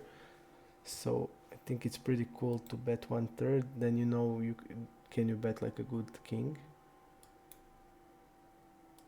And also we didn't use the sheep size with the full house, so if he's shoving there, I mean, I would call ace king, but you also have protection for the hands you don't want to call, because you're gonna have nuts in the range also. And also I think kings I would bet even with a smaller size in the river. But just based when we bet that small on the turn and he didn't raise, he just called, I think we can say for sure that we can bet ace king.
Interesting.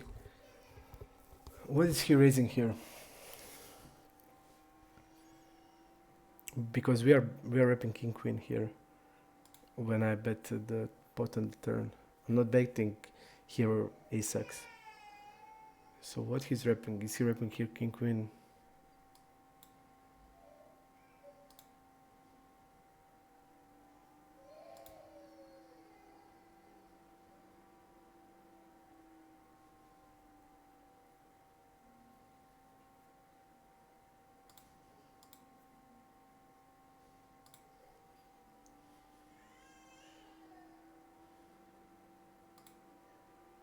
And also I think weak players or regs, passive regs, there's no way he could bluff here ever when we raise, and it's pretty bad play from him to raise here.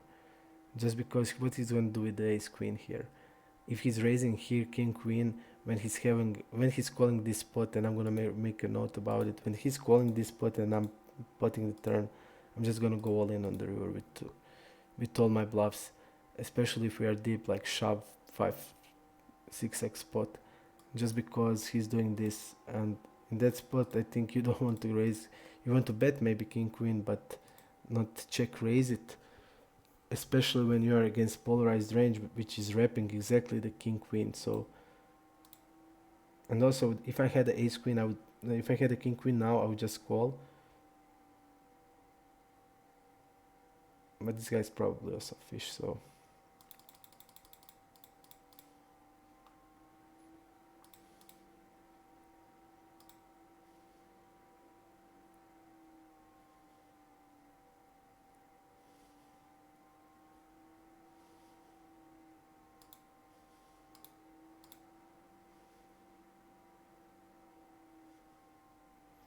we get really good odds.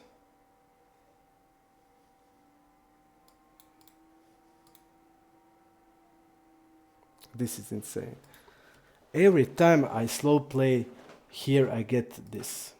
Yesterday and today, 2 times today before session I started, I'm gonna show you the hands, exactly the same.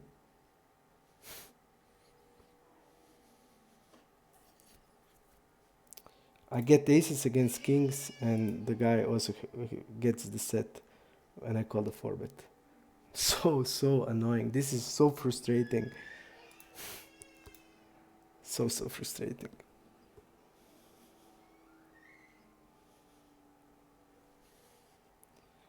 I'm gonna show you the hand here. Oh, look at, I'm gonna show you. Just to see it. That happened. Look at this. Exactly the same hand.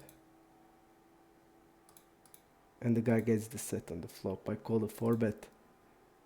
Exactly the same hand. And that happened yesterday also 2 times. And I mean, I have to call 4-bet because I had to call 4-bet with aces because I'm calling a 4-bet with 4-5 suited, 9-10 suited, ace queen off. I just need to call 4-bet with the aces to protect my range, to have the strong range.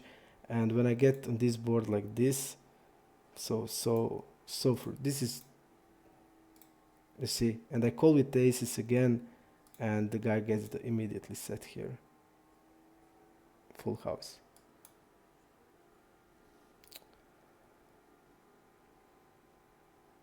And yesterday the same things against fishes, same things. Yesterday we called 4-bet with aces. The board was 2-4-7 flush draw, and the guy bet 1/3, and I raised him, and he called, and the turn was 8, and he had pocket 8s.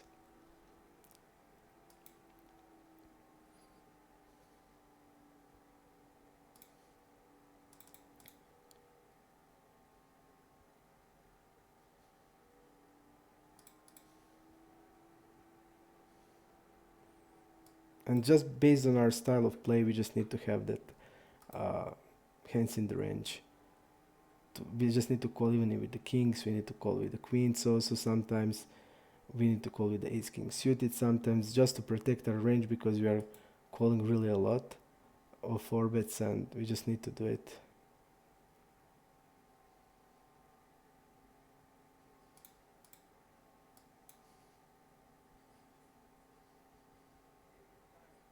I'm gonna jam here.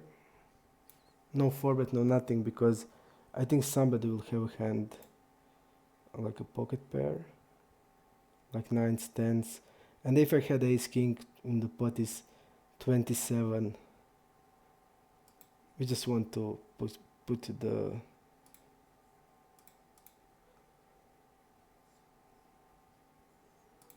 one jam.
He's not calling threes for sure.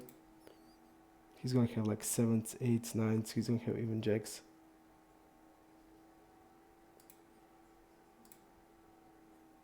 And I don't think he's gonna float here against this size like an ace queen. So only ace queen with like clubs or diamonds.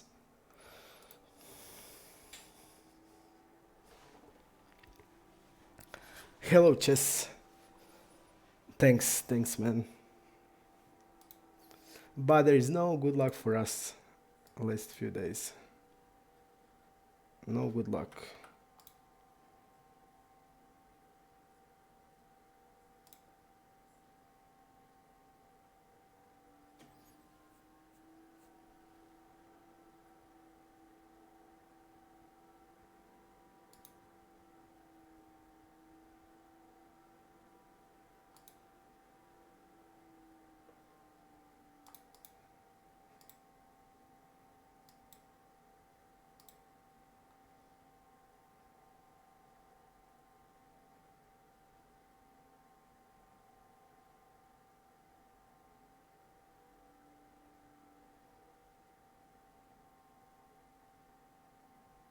I'm gonna check raise here and go with the hand.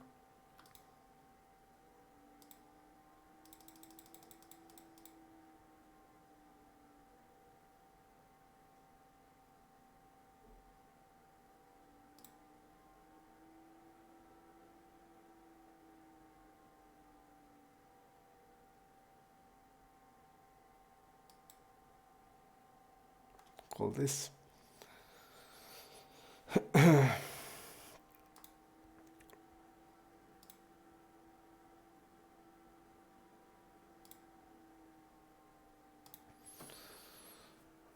But like I try to explain, we just have to call aces and kings and queens and ace king suited. Part of them always we need to have in the call 4-bet range, just based because we are calling 4-bets really wide, and we need to have those hands to make us not overfold, and we need to mix it with the shove range, and that's the only reason, only way you can play wider, because you're gonna have protection on most boards. For example, we are gonna call having call 4-bet with like ace king suited is also really valuable. Calling with the ace king off is also sometimes, but even ace king off is really good shove against the 4-bets, because you put their over 4-betting, you punish that strategy, and ace king has the best blockers against aces and kings, and that's the reason why it's ace king off is really good shove. But calling with like ace king suited, calling it with aces, calling it with the kings, it's really important,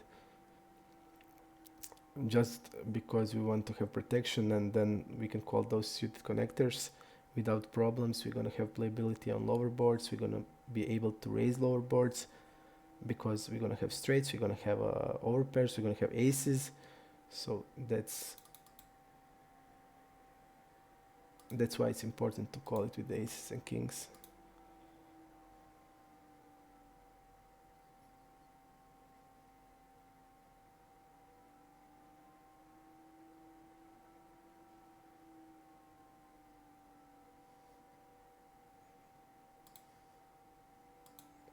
Big size here.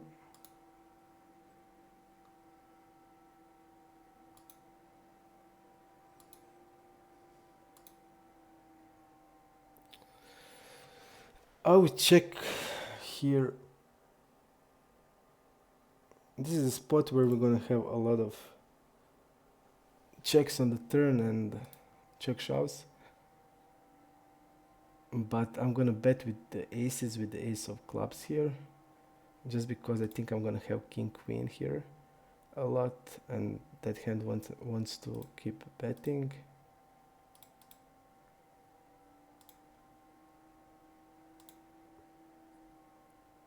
I would check shove with the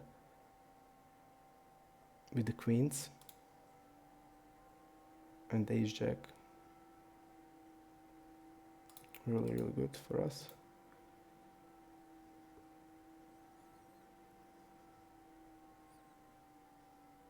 And also I will immediately, when I finish the session, take a read here. So when he's shoving here with the queens, so strong hand is the queens. When he's calling this spot, we have profitable bluff, just because he needs to. If he's like putting all the hands like this in a ship range on the turn, then when he's calling, he's pretty much capped. So because he's now afraid, okay, maybe the third flush will come or straight, and then, but just based when I do this, we're gonna bet like king queen here, and if he's calling, we are shipping the river. So really big tell just from that hand. And what happened there? The guy 3-bet and I folded 6-8, explaining this. Oh no, I folded pre-flop. Okay. I think it's a big mistake, and I see a lot of regs do it here, and that indicates that they just won't be able to defend right when they are calling this pot. And also in 4-bet pots, when I bet small on the turn, and they have like, and there's like half pot behind, they just always ship the turn.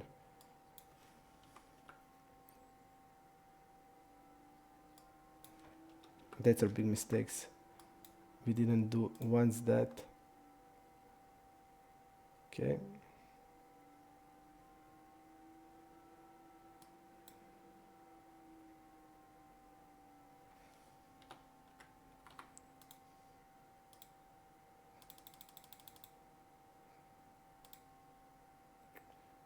I'm gonna just call here.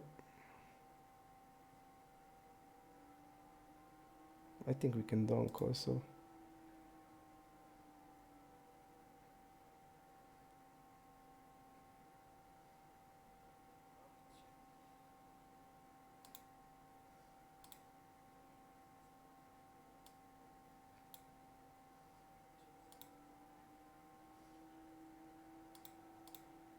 I'm gonna go from the check.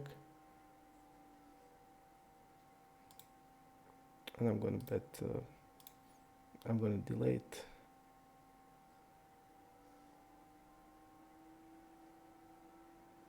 He's folding a lot on delay. Let's see what he's calling delay usually with. Call delay, see bet, really rarely.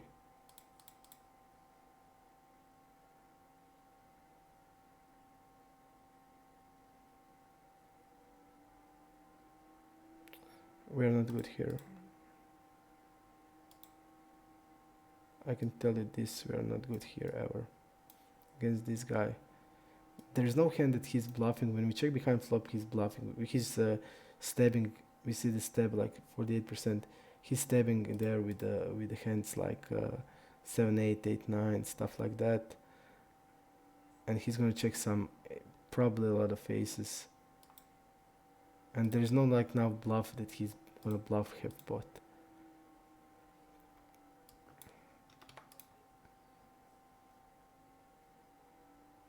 Let's see in the river pop-up. Did he ever bluff with the half?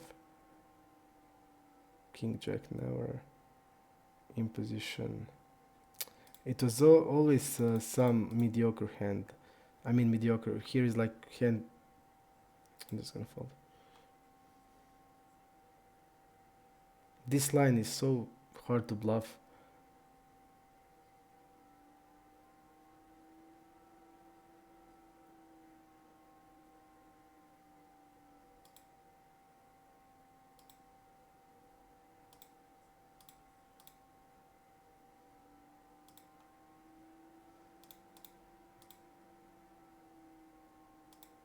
I'm not gonna call 200 blinds here. And I saw that fish do this with aces. And I'm not gonna do it with ace king. He's not doing that with ace queen for sure, so.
You need to explain me better on which hand you're referring, just because I don't remember it. Chess. Okay. Okay, squeeze. Really, really low.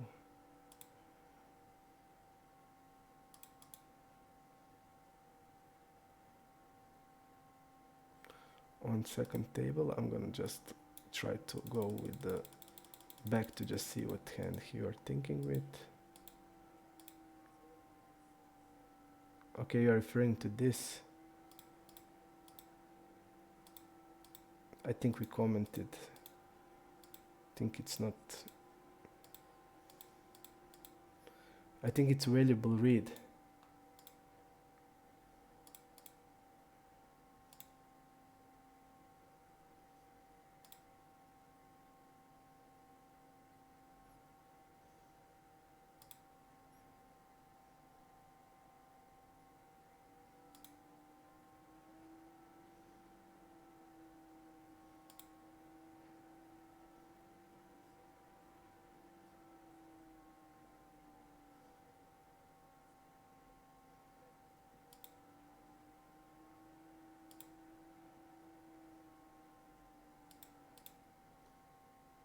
I'm gonna turn this into bluff.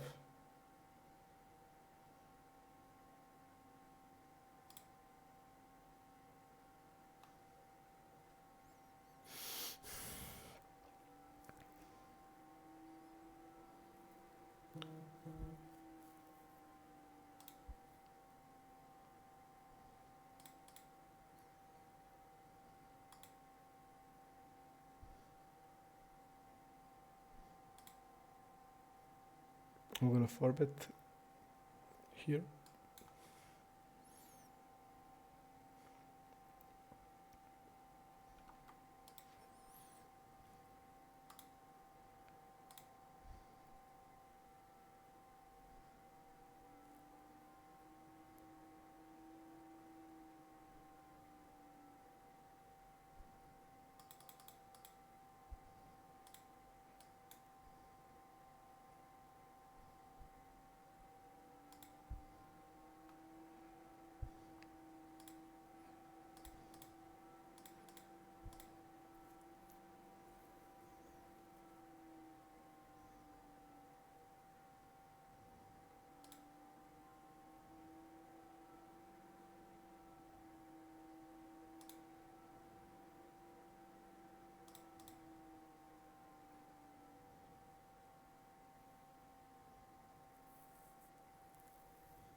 I'm gonna check behind here.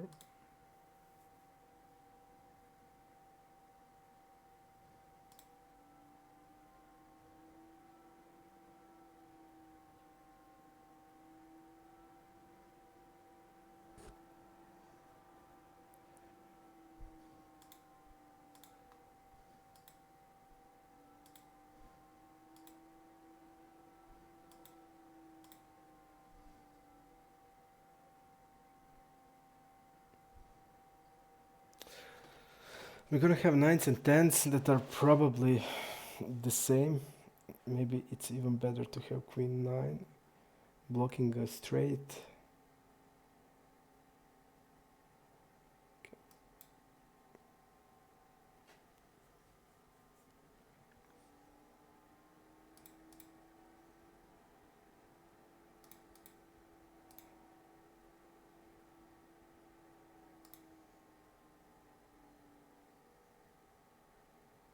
We did seriously unwrap the hand. But we're gonna have a lot of better hands because we're gonna have a lot of jack X's.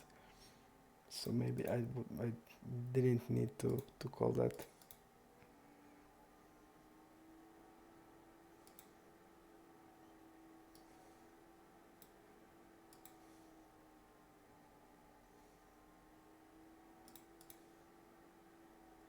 Yep, we're gonna have really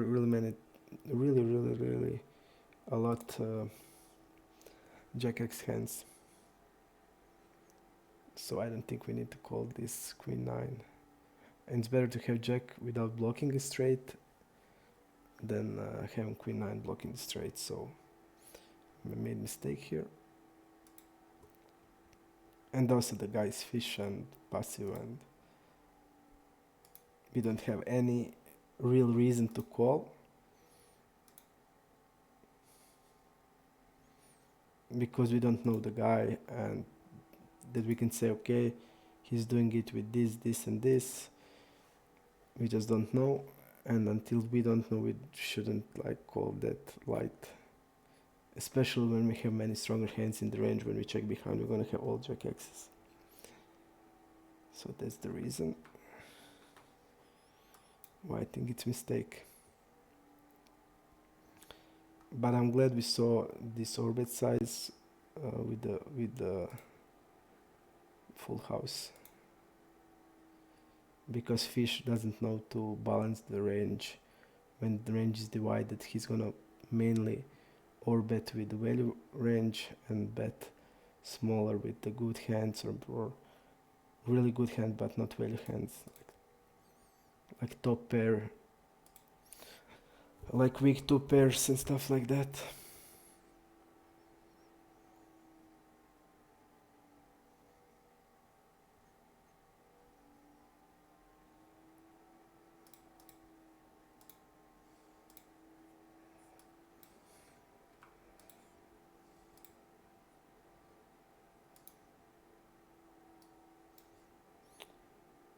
Multi-way he's folding a lot.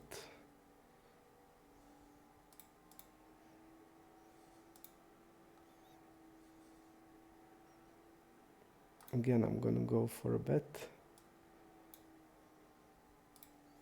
so we can identify his range.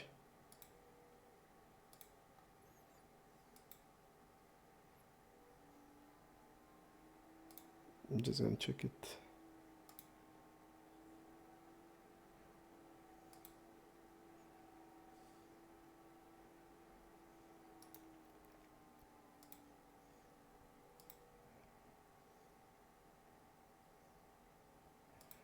Okay.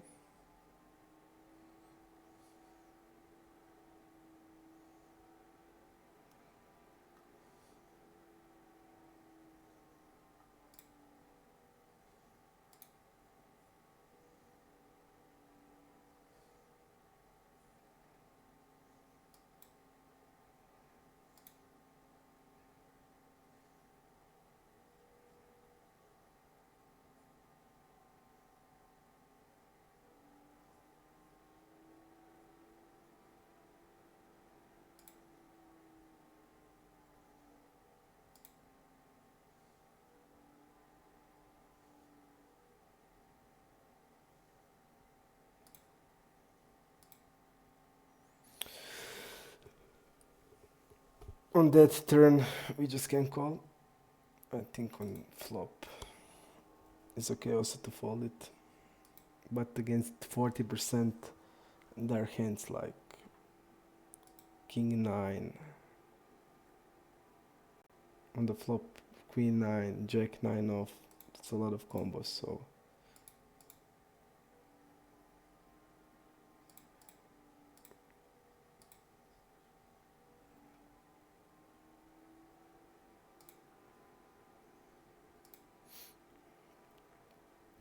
That's why I can fold the sixes.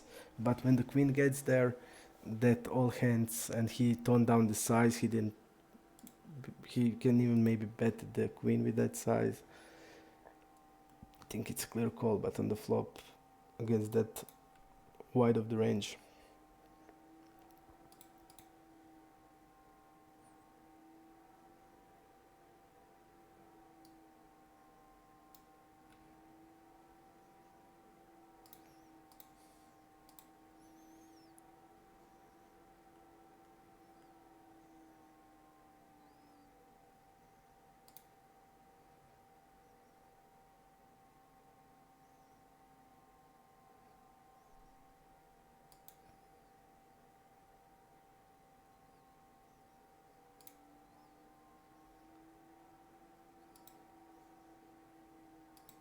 We want to bet this board.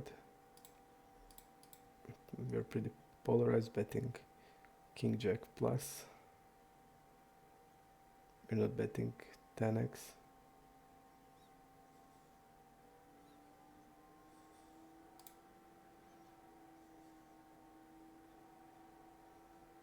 He has a wider calling range, so that indicates that he's maybe calling in gappers, suited connectors. So he's gonna have a lot of flushes, more than us. So having check on the turn is what we need to do.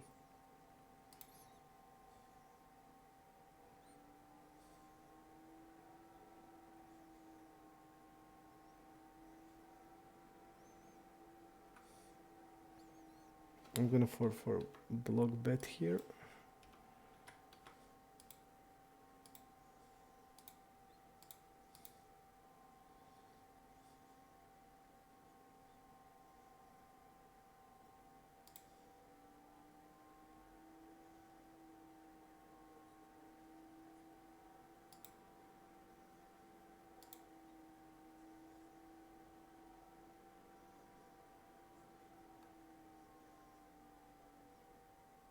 And if I have a better knowledge of him, to know his check behind range, maybe we could go here for a bluff ship.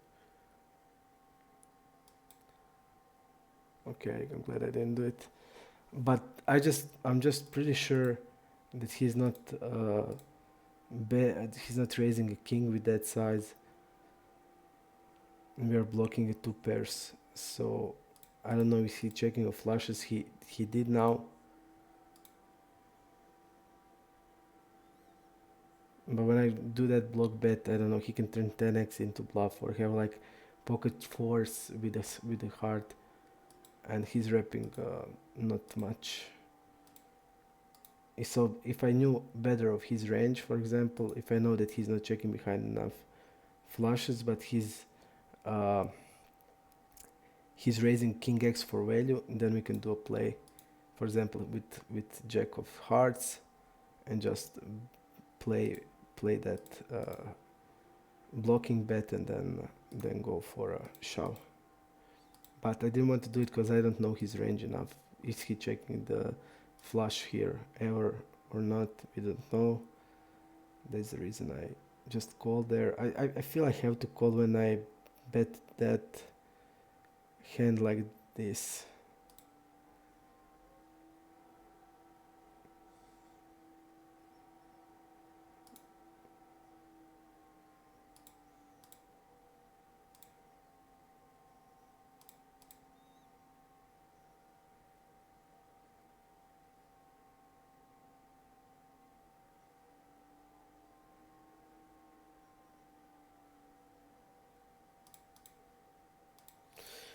We're gonna see at the end how it is score.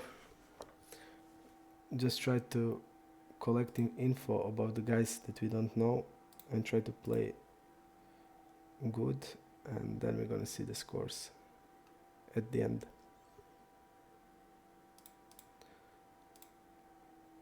I think that would really good be if we're gonna have a, like I said, we're gonna have check range on the turn when against this player when the flush hits.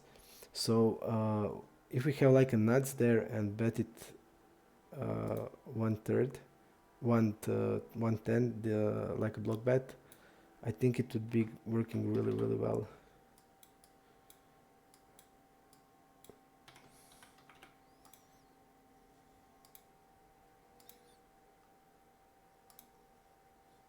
And then we have bluffs, we have the value, but we don't know the guy, so that's the only reason why we don't want to do it when we don't know the guy. First, I don't know if he is even raising king, and for sure I knew that he is not using the king with that size, so in my head he repped the flush or some type of bluff. Even that guy didn't bluff yesterday, nothing. I decided to call it just because of my defensive bet, blocker bet.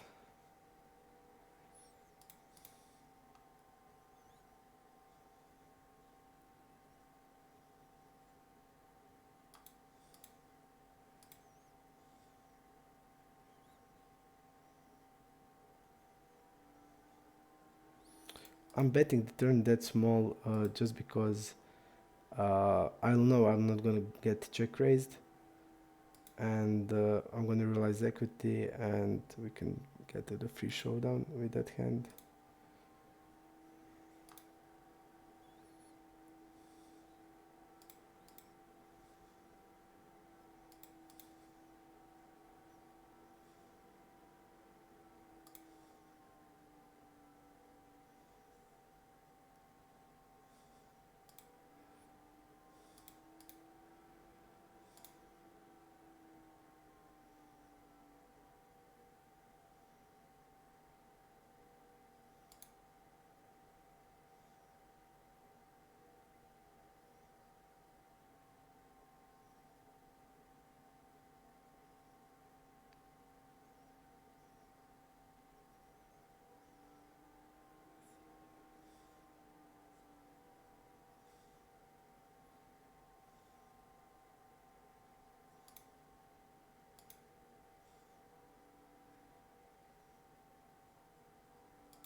He doesn't have 4-6 off, and we are blocking his sets, and he doesn't have 5-7 off, so I think I'm gonna call. It feels like a flush draw to me.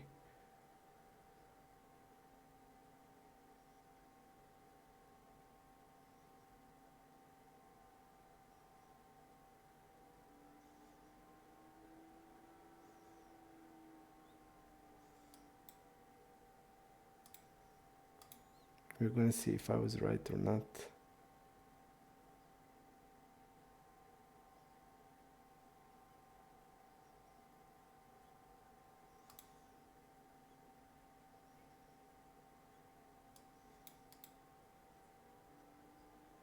Okay, he had 7x.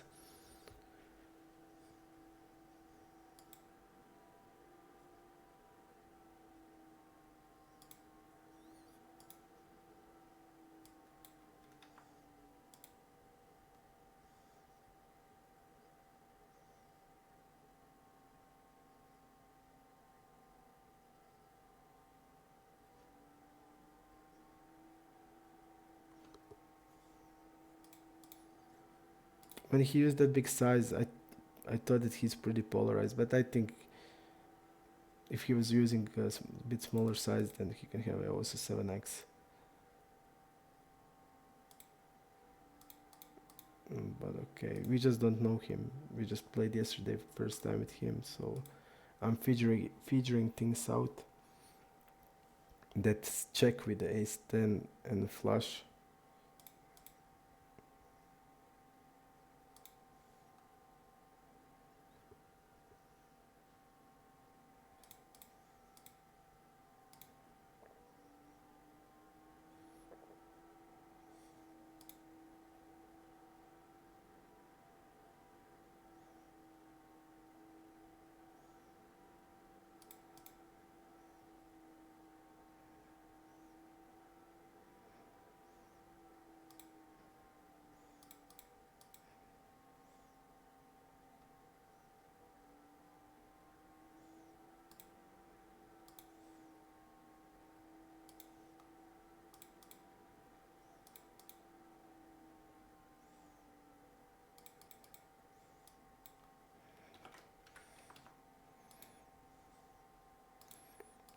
We're not gonna be so much polarized. I decided to go with just the 3x.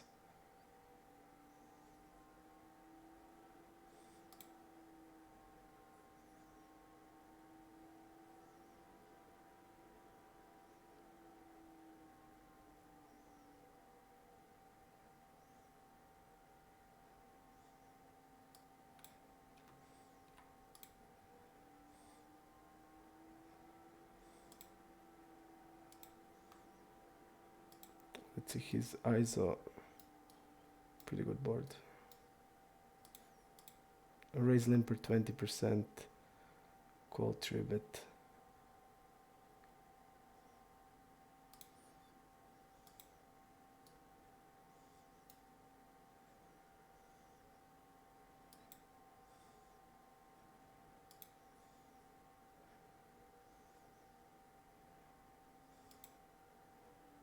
He should never be raising here. And I don't see that this is ever a bluff. But also I don't think he's like isolating 8-9.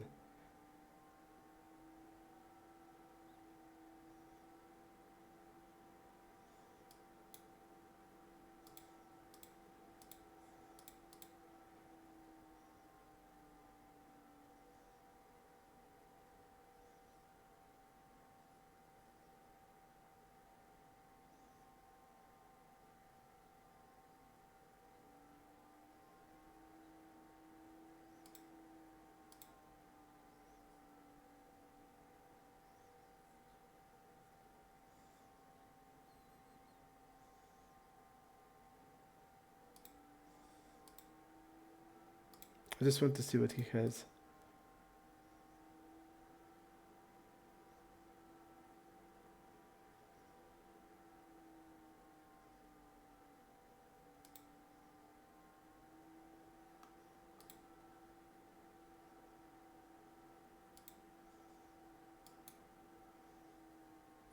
Okay. I would call shove. I would call shove on the turn, but I just decided. I just wanted him to. I just wanted to see what he has, and also I wanted to, because I mark him as a fish. I know, and also he's raising a board that he should never raise. Now when I know this, I'm gonna write it down, and when I know this, when he's raising, I'm just gonna jam, or he's raise or three bet flop with it. But I didn't have any infos, and that's why I played it safely.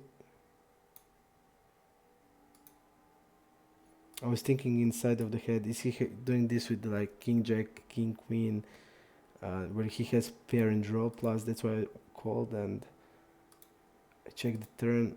If he's shoving the turn, I would just call because it doesn't have any sense for the hand, and I mark him as a fish, so I would call. I'm gonna. Okay, he isolates the.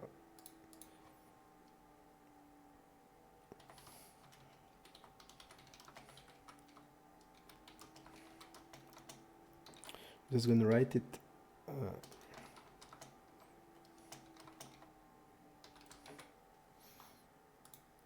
Because that's a big read, really big read, and when we're gonna be in a similar spot, we're gonna play it much more aggressive.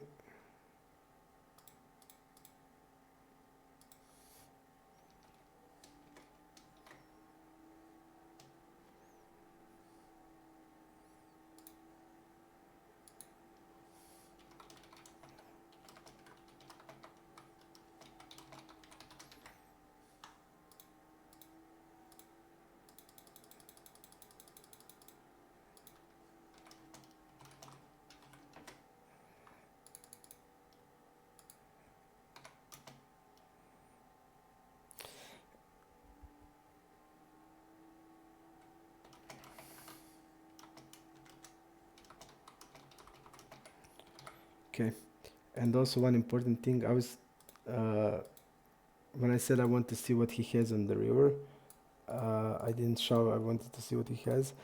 I was also thinking in my head what I'm calling a check raise here, and I can bluff the river with. And then it crossed my mind we're gonna have nines here, and we can turn them into bluff to fold him out of the hand like a jack X, a king jack. If he's raising king queen, he can raise a king jack also, or 10 king or queen 9, I don't know. That's why we're gonna have bluffs, so definitely. But it was just a weird hand and weird spot. That's why I just played it the way I did. But I think I made mistake. I should shove. I should just shove the river. But now when I know this, that he did with king queen this, I'm gonna just next time we should have on the flop just go with the 3 bet to 60 and go with the all in with the hand. But one important thing also, there is no natural bluff there to have. So what kind of bluff is isolating 18% of hands and now has a raising range? So what natural bluff can you have? Because king 9 suited is the only king you have which is not pair plus draw. So there's no natural bluff at all in this spot. That's why I said it's never a bluff. It's never a pure no equity bluff or equity bluff without pair plus draw. So just I think he's a there. I think now I mark him as a fish, and then I look at the stats, and the stats are not too much fishy, but fishy. And now I know. Now I have the read, and next time will be a piece of cake. I'm not gonna be thinking long about stuff, because if he's doing this, he's gonna do a lot of stupid things, and then next time it's just not playing like this. It's we just played it passively, and I just really wanted to see the hand.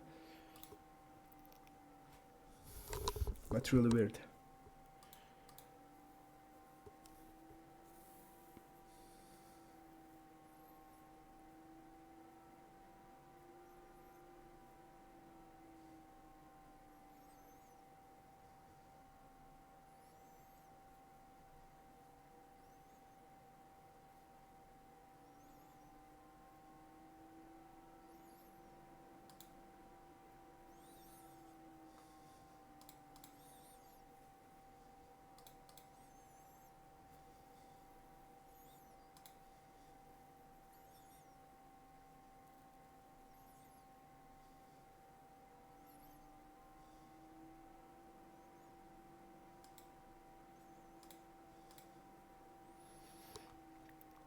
Let's see his multi-way range.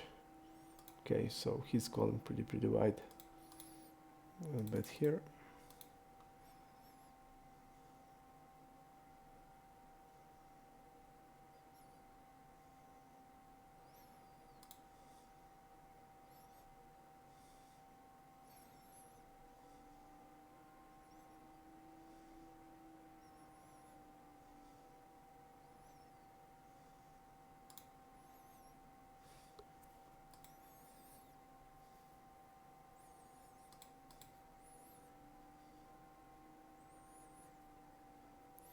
He's gonna have a lot of 4x's with the with spades, jack with the spades, but he's gonna have also like all jack 9s, jack 8,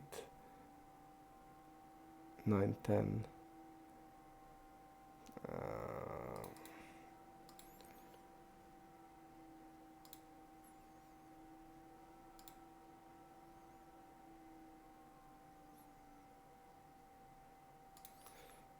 I'm never folding when I bet, so I was thinking it's just better to shove, because I'm also never folding. So, and if I'm bluffing, I'm shoving. So I'm not. I hate the size. The size should be all in, and that's it. Because I'm never folding to raise, so I'm not betting too wide for value. So there's no sense of small size. It's just ship or fold or check. So I made a mistake there. I just shove, and that's it. We're gonna have bluffs. So let's see what was what bluffs we're gonna have. We're gonna have all king queen. We're gonna have a hand like ace queen with a spade. So just shove. This was a mistake. Just because when I bet like that and he's shoving, I'm not folding. So it's the same. It's better than to go all in and put the most pressure on the range than this. So I made mistake.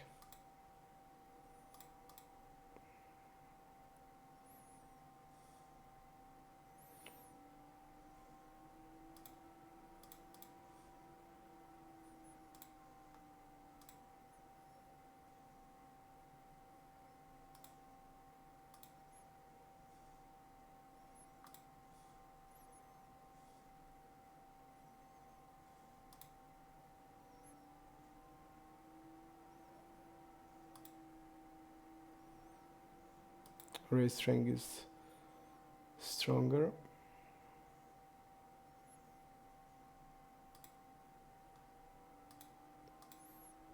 Usually I'm not calling, but against 10%, and when I see the hands that he did open and there are fish in the blinds, I'm gonna call this hand.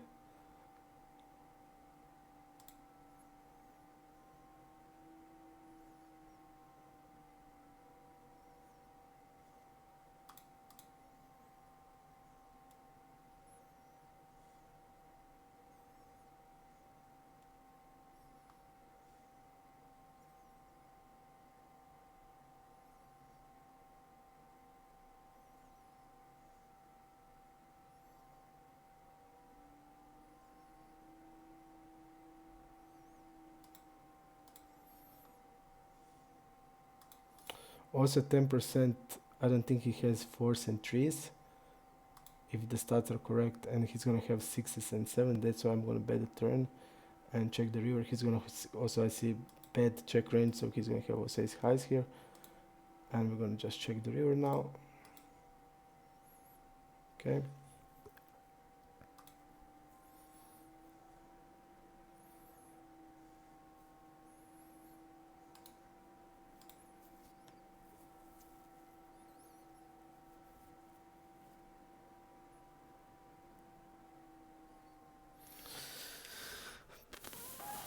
I'm still thinking about that ace queen hand. I know that usually when somebody do something that he shouldn't be doing, the peer responds to even more aggression. So peer would just go, if he's raising in the spot where he shouldn't raise, peer is just clicking back a lot. So I just should have clicked it back. But it was weird spot. And then I look stats. The stats were between fish and reg.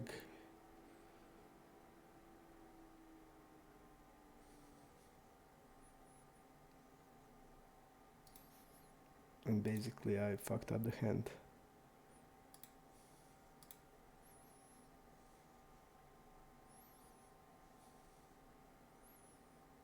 Against this size, I think we can just call. We don't need to turn it into bluff or something like that. It's pretty cool spot here. Just because you don't have many king X's in the... We don't call king 7 here, so we're gonna stab some hand like king 10, king jack. So we don't have many of that, and he's wrapping like a jack or 10 in flush, so I'm just gonna go like this.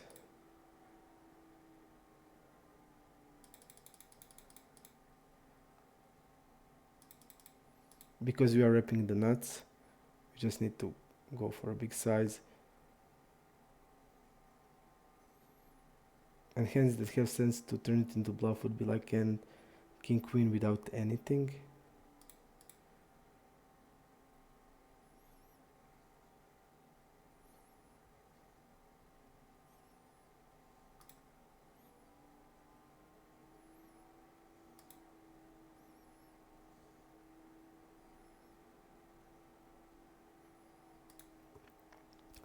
Because if you're having king queen, for example, king queen of hearts, you're blocking his possible flushes with like king jack or king 10 or queen jack.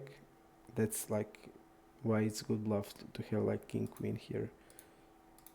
Just based on that, you are blocking his with king of hearts. If you have a king of hearts here, you are blocking his good flushes like king of hearts, jack of clubs, or king of hearts, 10 of clubs. So that's why it's important to bluff with like hand like a king queen. And we are basically wrapping the nuts,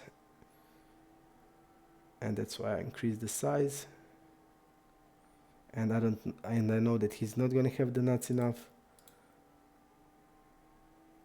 And we can turn that hands into bluff. And like he folded now, he can fold it then when we don't have it.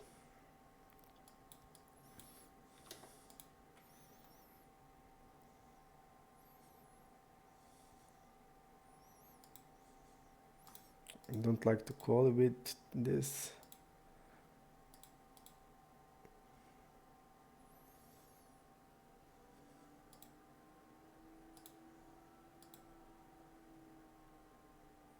Okay, this guy would call ace-10 here. He would call king-queen for sure. So he would have floats. And 10x is here, so we're gonna bet in the turn. He's gonna have all pairs 5s through 8s. Good. He's also calling hands like suited aces. Now he's gonna need to fold like ace-7 of hearts, ace-6 of spade, and stuff like that.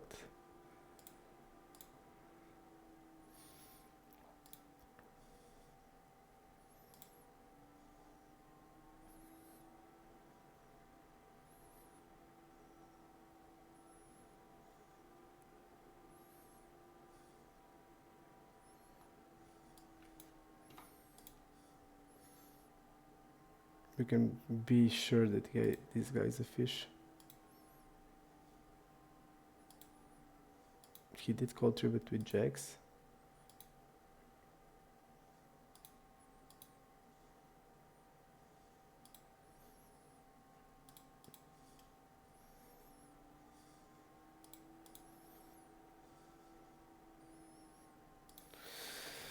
Quick bedroom break. Quick break. We can see how the things are. I think we are break even, something around that.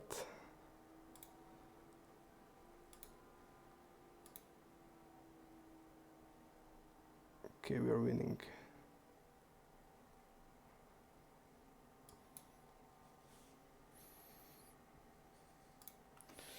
We are zero EV. We are running above EV for $100. Yesterday we were running below EV 1,700.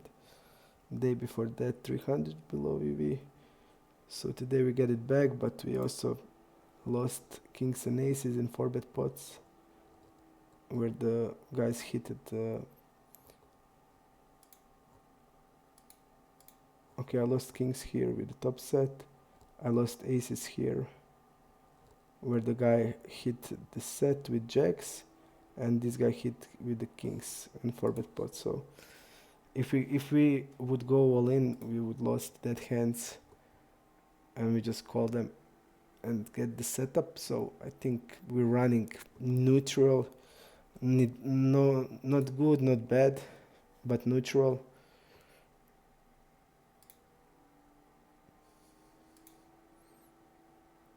And I lost also this king's is top set that we lost here. Okay.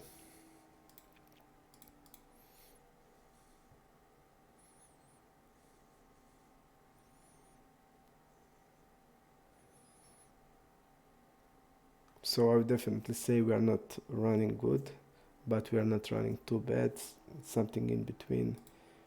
It's that grinder session. You're fighting, fighting, fighting.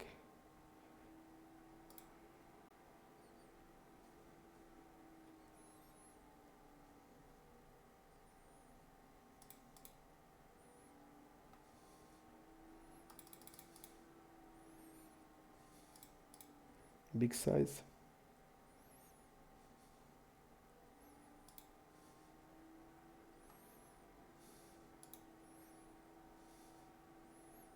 He didn't 4-bet. He did 7s, king 10, jacks, ace king. I think I'm gonna call.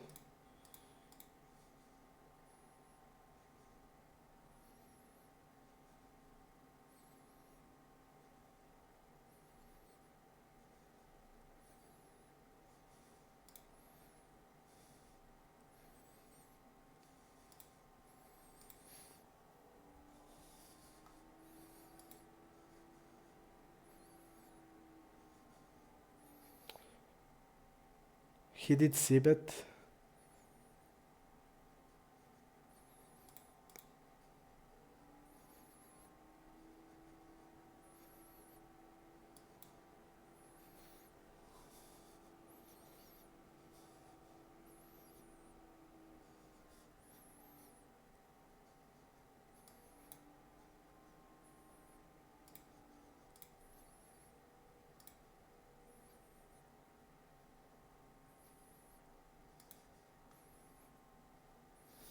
Okay.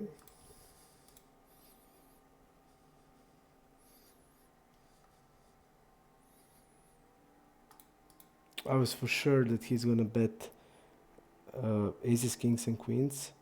So when he's checking, he's having like or ace king, or he's having jacks.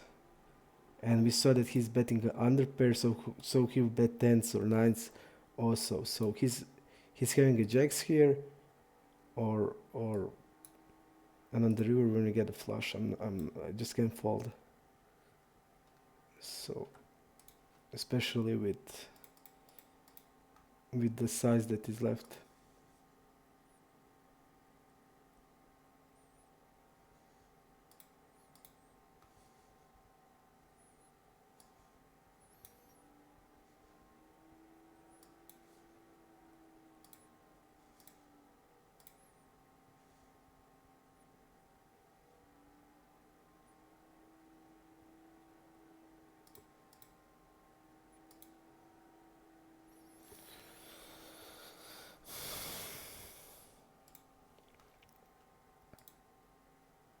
He can easily have like a queen jack, king jack, stuff like that, but he gets the flush. We have a straight. I'm not folding a straight. He did bet the pot, doesn't have any sense, and that's why I just called, because he's repping straight, or that he's stabbing two pair and he's stabbing. His step sizes are really high, so he's gonna step 10x and he's gonna step 9x, so 9-10 is not there.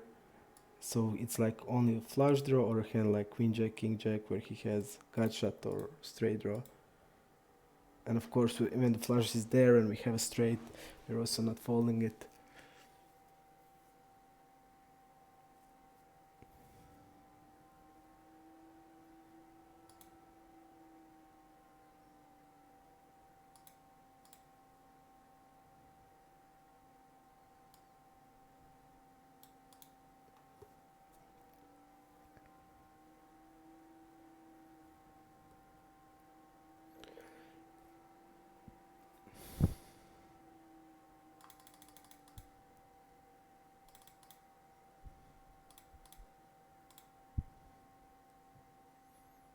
Let's go to deep to just see how much he calls.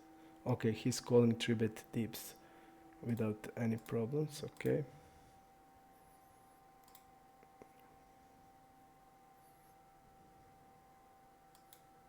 I'm gonna go like this.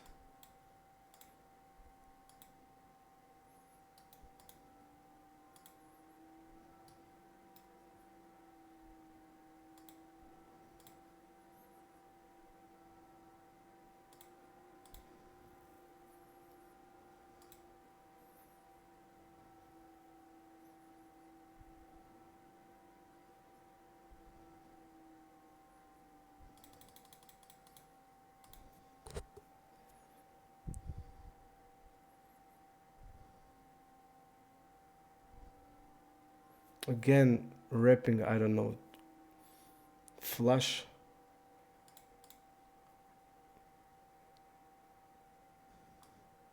Two pair, we block queen 10, it's queen 7, I don't think he has queen 7 off.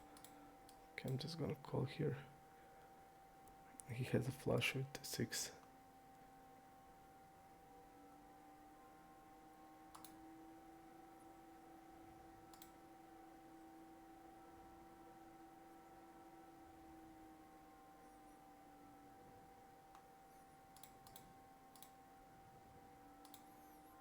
I just have a hand, he's repping a flush. I have a, again, under-repped hand. We bet the flop, the turn was check check. Oh no, we check call, okay. I thought that we checked call here and he stabbed it to 6. Yep, it doesn't have sense. He's not now continuing with the 2x, he's now checking it. And every normal player should always, if he's betting bottom pair, he's not betting it when he's called, he's not good. And if he's just betting it to fold out the worst hand, then he's losing it. he needs to turn it into bluff, and you have a flush draw. It's simple bluff, and then he's now wrapping a flush, and I just didn't. We have 10 jack here. We're blocking the jack 9. He also block queen 10, but queen 10 is not betting like this with this size also.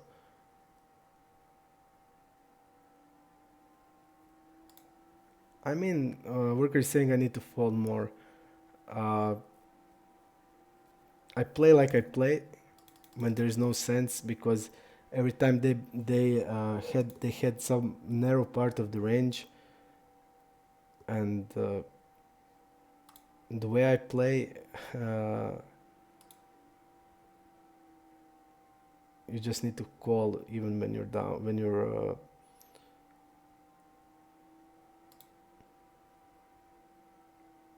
you need to defend optimal, but even more, because we are more aggressive, and people will try to play back at us. It's normal thing. And also, all the guys that get our pots was not needs but fish, and they can like think once like this, once like that, and we don't know them at all. So I'm not gonna like fold like stuff like that when I had a straight or stuff. I just don't. I won't fold to them.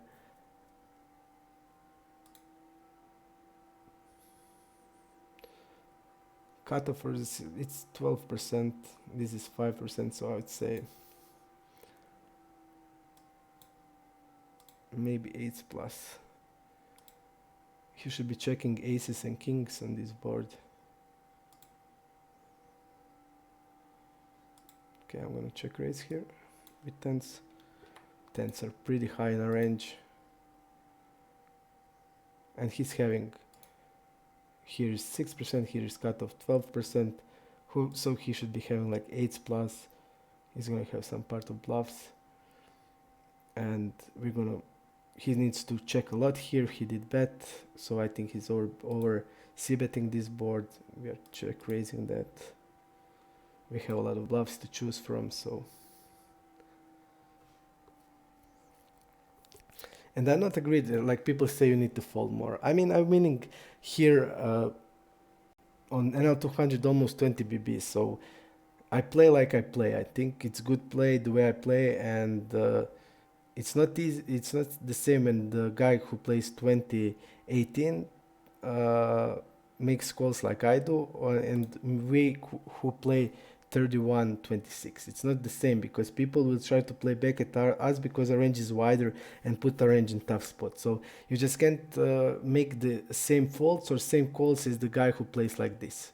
It's just not possible, because we are playing way wider. Our range will be way wider, and they will attack that range more, because there were a lot more weak hands in our range than in the range of this guy or every other reg here, or this guy. He's playing 23-19, 3-betting around like 8% all, and we are 3-betting like 14% all, and playing 31-26.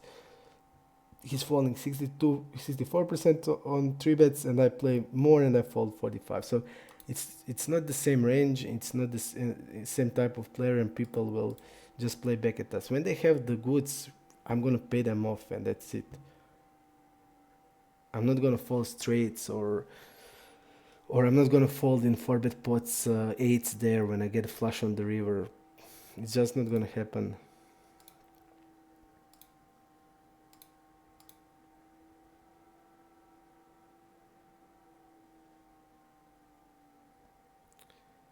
%28 here, so he's gonna have ace 8, ace 9, ace 10 off, all the broadways off. On 1/3 we just can't fold a pair. Bet small. So it's not, when I just go crazy when people say you need to fold more. I'm not folding more. I'm playing the way I play, and if I would play more, my range would be massacred, would be killed. because we would often have mediocre hands, weak hands, and we just can't fold. We just need to think how our range looks like, and then decide what we need to defend by math, and then like make adjustments based on players, but make adjustment like 5 to 10%, not more. This guy doesn't, so he will not ever bluff without equity, I think. So without equity bluffs would be here like a queen jack, like a king 9, like a queen 9. He should be barreling those one, but I don't think this guy will do it. So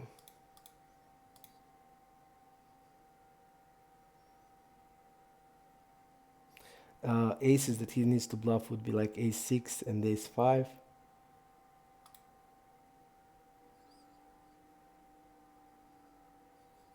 And he can bluff with like ace queen with the hearts, but I think that's too strong. So okay, he did bluff without equity, so good. I like what he's done. He did bluff without equity, the hands he needs to be bluffing, because that hands like king 9, queen 9, they're blocking the good 10x that we can have. Like he's now blocking king 10 and jack 10, which are good 10s we're gonna have. So he played it really good. We 3-bet this guy a million times, so it's not surprised that he did 4-bet us.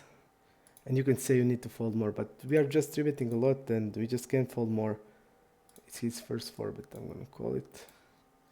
Real good board for us. We're gonna have 9s, 10s, we're gonna have king jack suited, we're gonna have queen 10 suited, 9 10 suited. Really good board for us. And we're gonna have ace queen.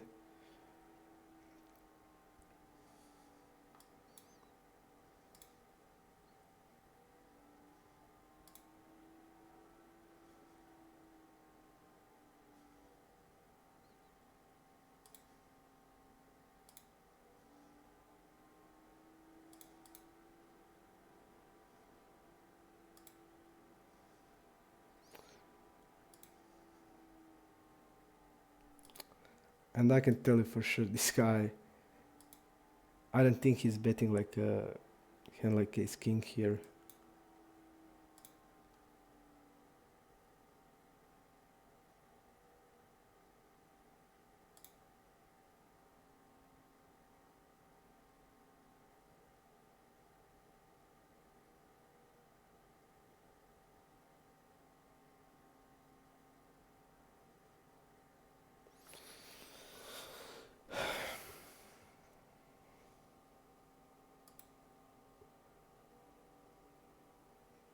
We have really many good hands here, and I don't think he's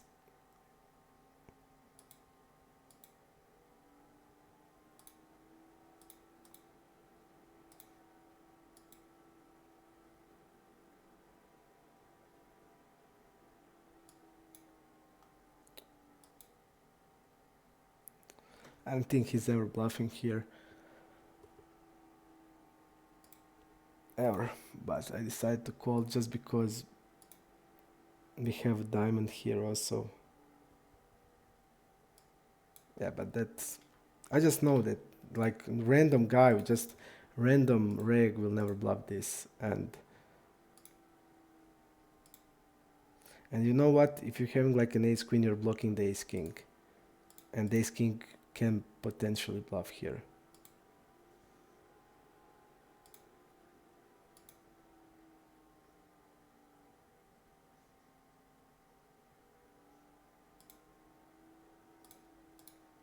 But I think I should fold on the river. Just base, they just don't bluff this. I mean, I would bluff here. I would bluff here. I would change like 10 into bluff in this spot, but they just don't. They will not do it. If I have like a king 10 here, and they 3-bet like they forward bluff like king 10 suited, he needs to change that into bluff, but they're just not doing it.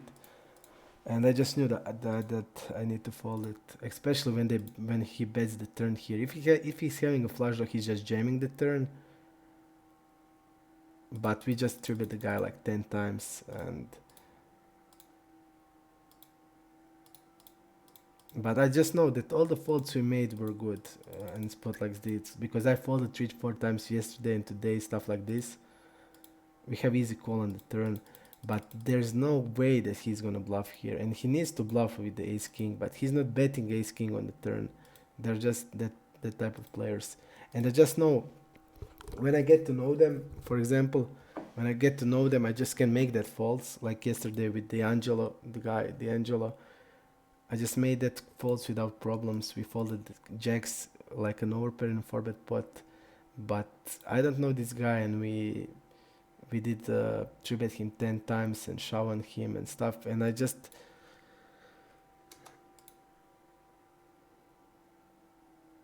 like the jacks with diamond, because if he's having like an ace king with diamond, I think he's gonna bluff it. But they just don't have balls to play.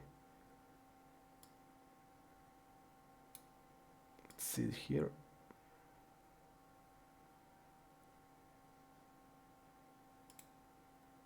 And here. Okay.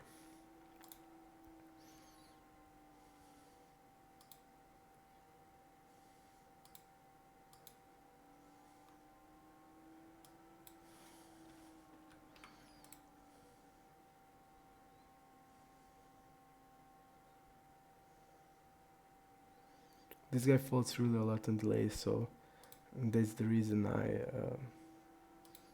decided to be tricky.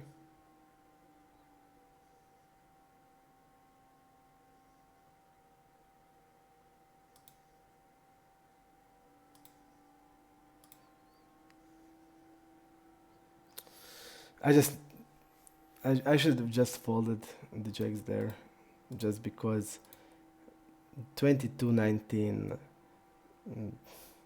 he just knows he's not going to be able to bluff us profitably, and I know that he's not going to do it, but I just decided to call because I don't have stats. But when I get to know them, I can make that fold, but not now.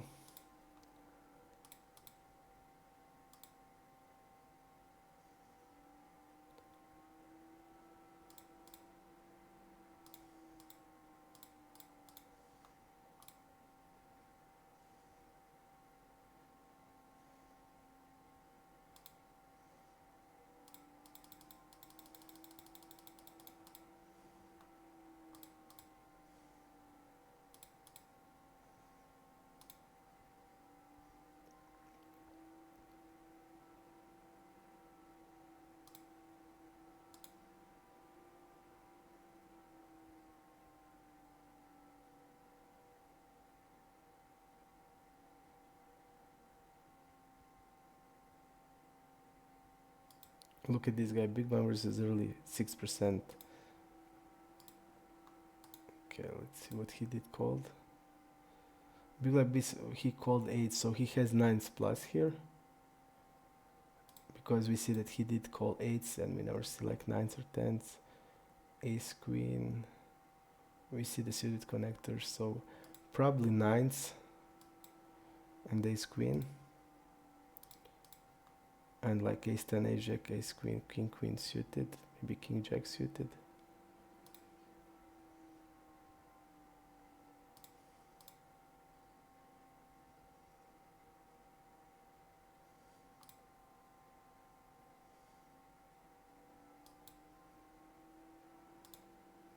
He needs to shove here a lot on a king. You see it like this. He has jacks here or queens.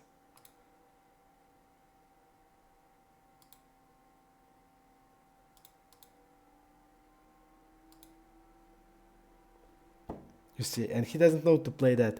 He bet the pot, and now he needs to ship on the turn, and he's checking. And now on the river, when I check, he needs to shove this, and he's not doing it. And I call that guys like that. So sick.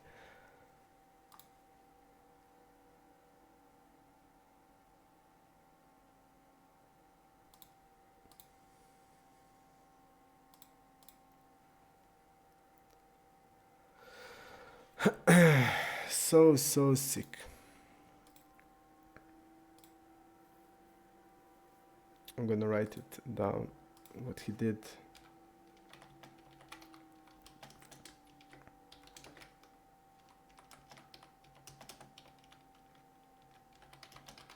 So he doesn't know that he needs to shove on the turn with every hand from his range when the king is on the turn, and he bet the pot on the flop. So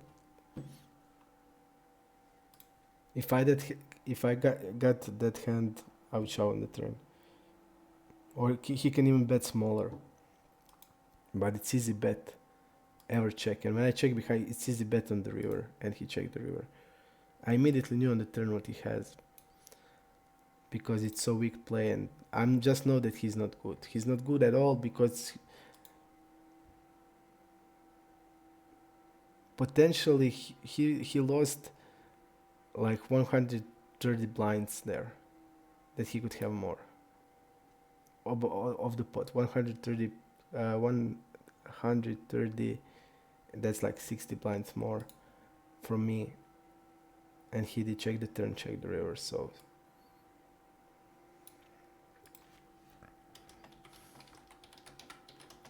why you're afraid of king when you're betting a pot? What king I can have? And I have all the pairs that are not falling to bet.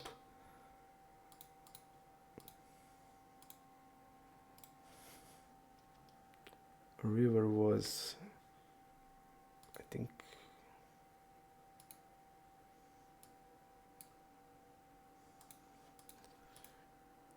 8, and he check. Okay, I write it. And 150 blinds, now he's calling ace king.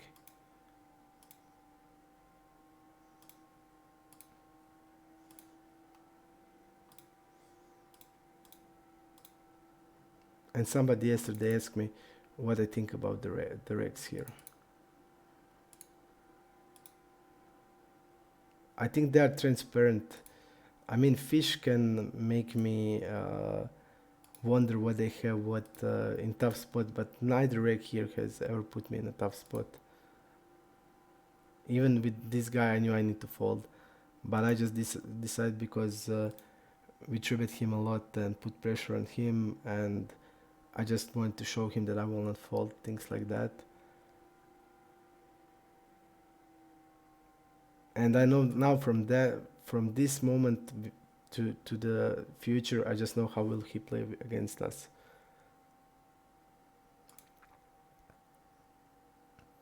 And good regs that are good here, gonna try that play like the guy that hit king jack.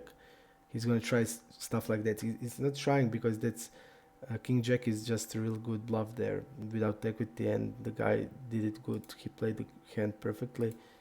He doesn't have many ace-x hands, but it's not important. He can even shove there with the or pair, like kings and queens. He can shove those one, especially queens.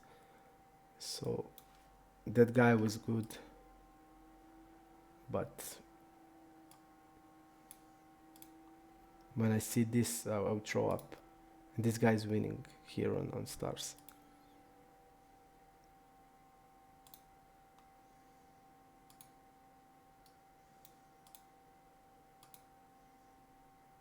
Okay, he called 3-bet one of the one-time deep.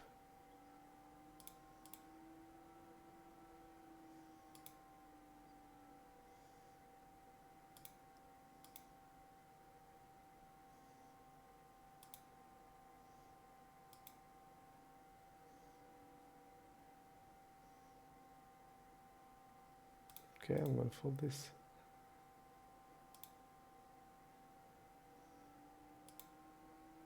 Okay.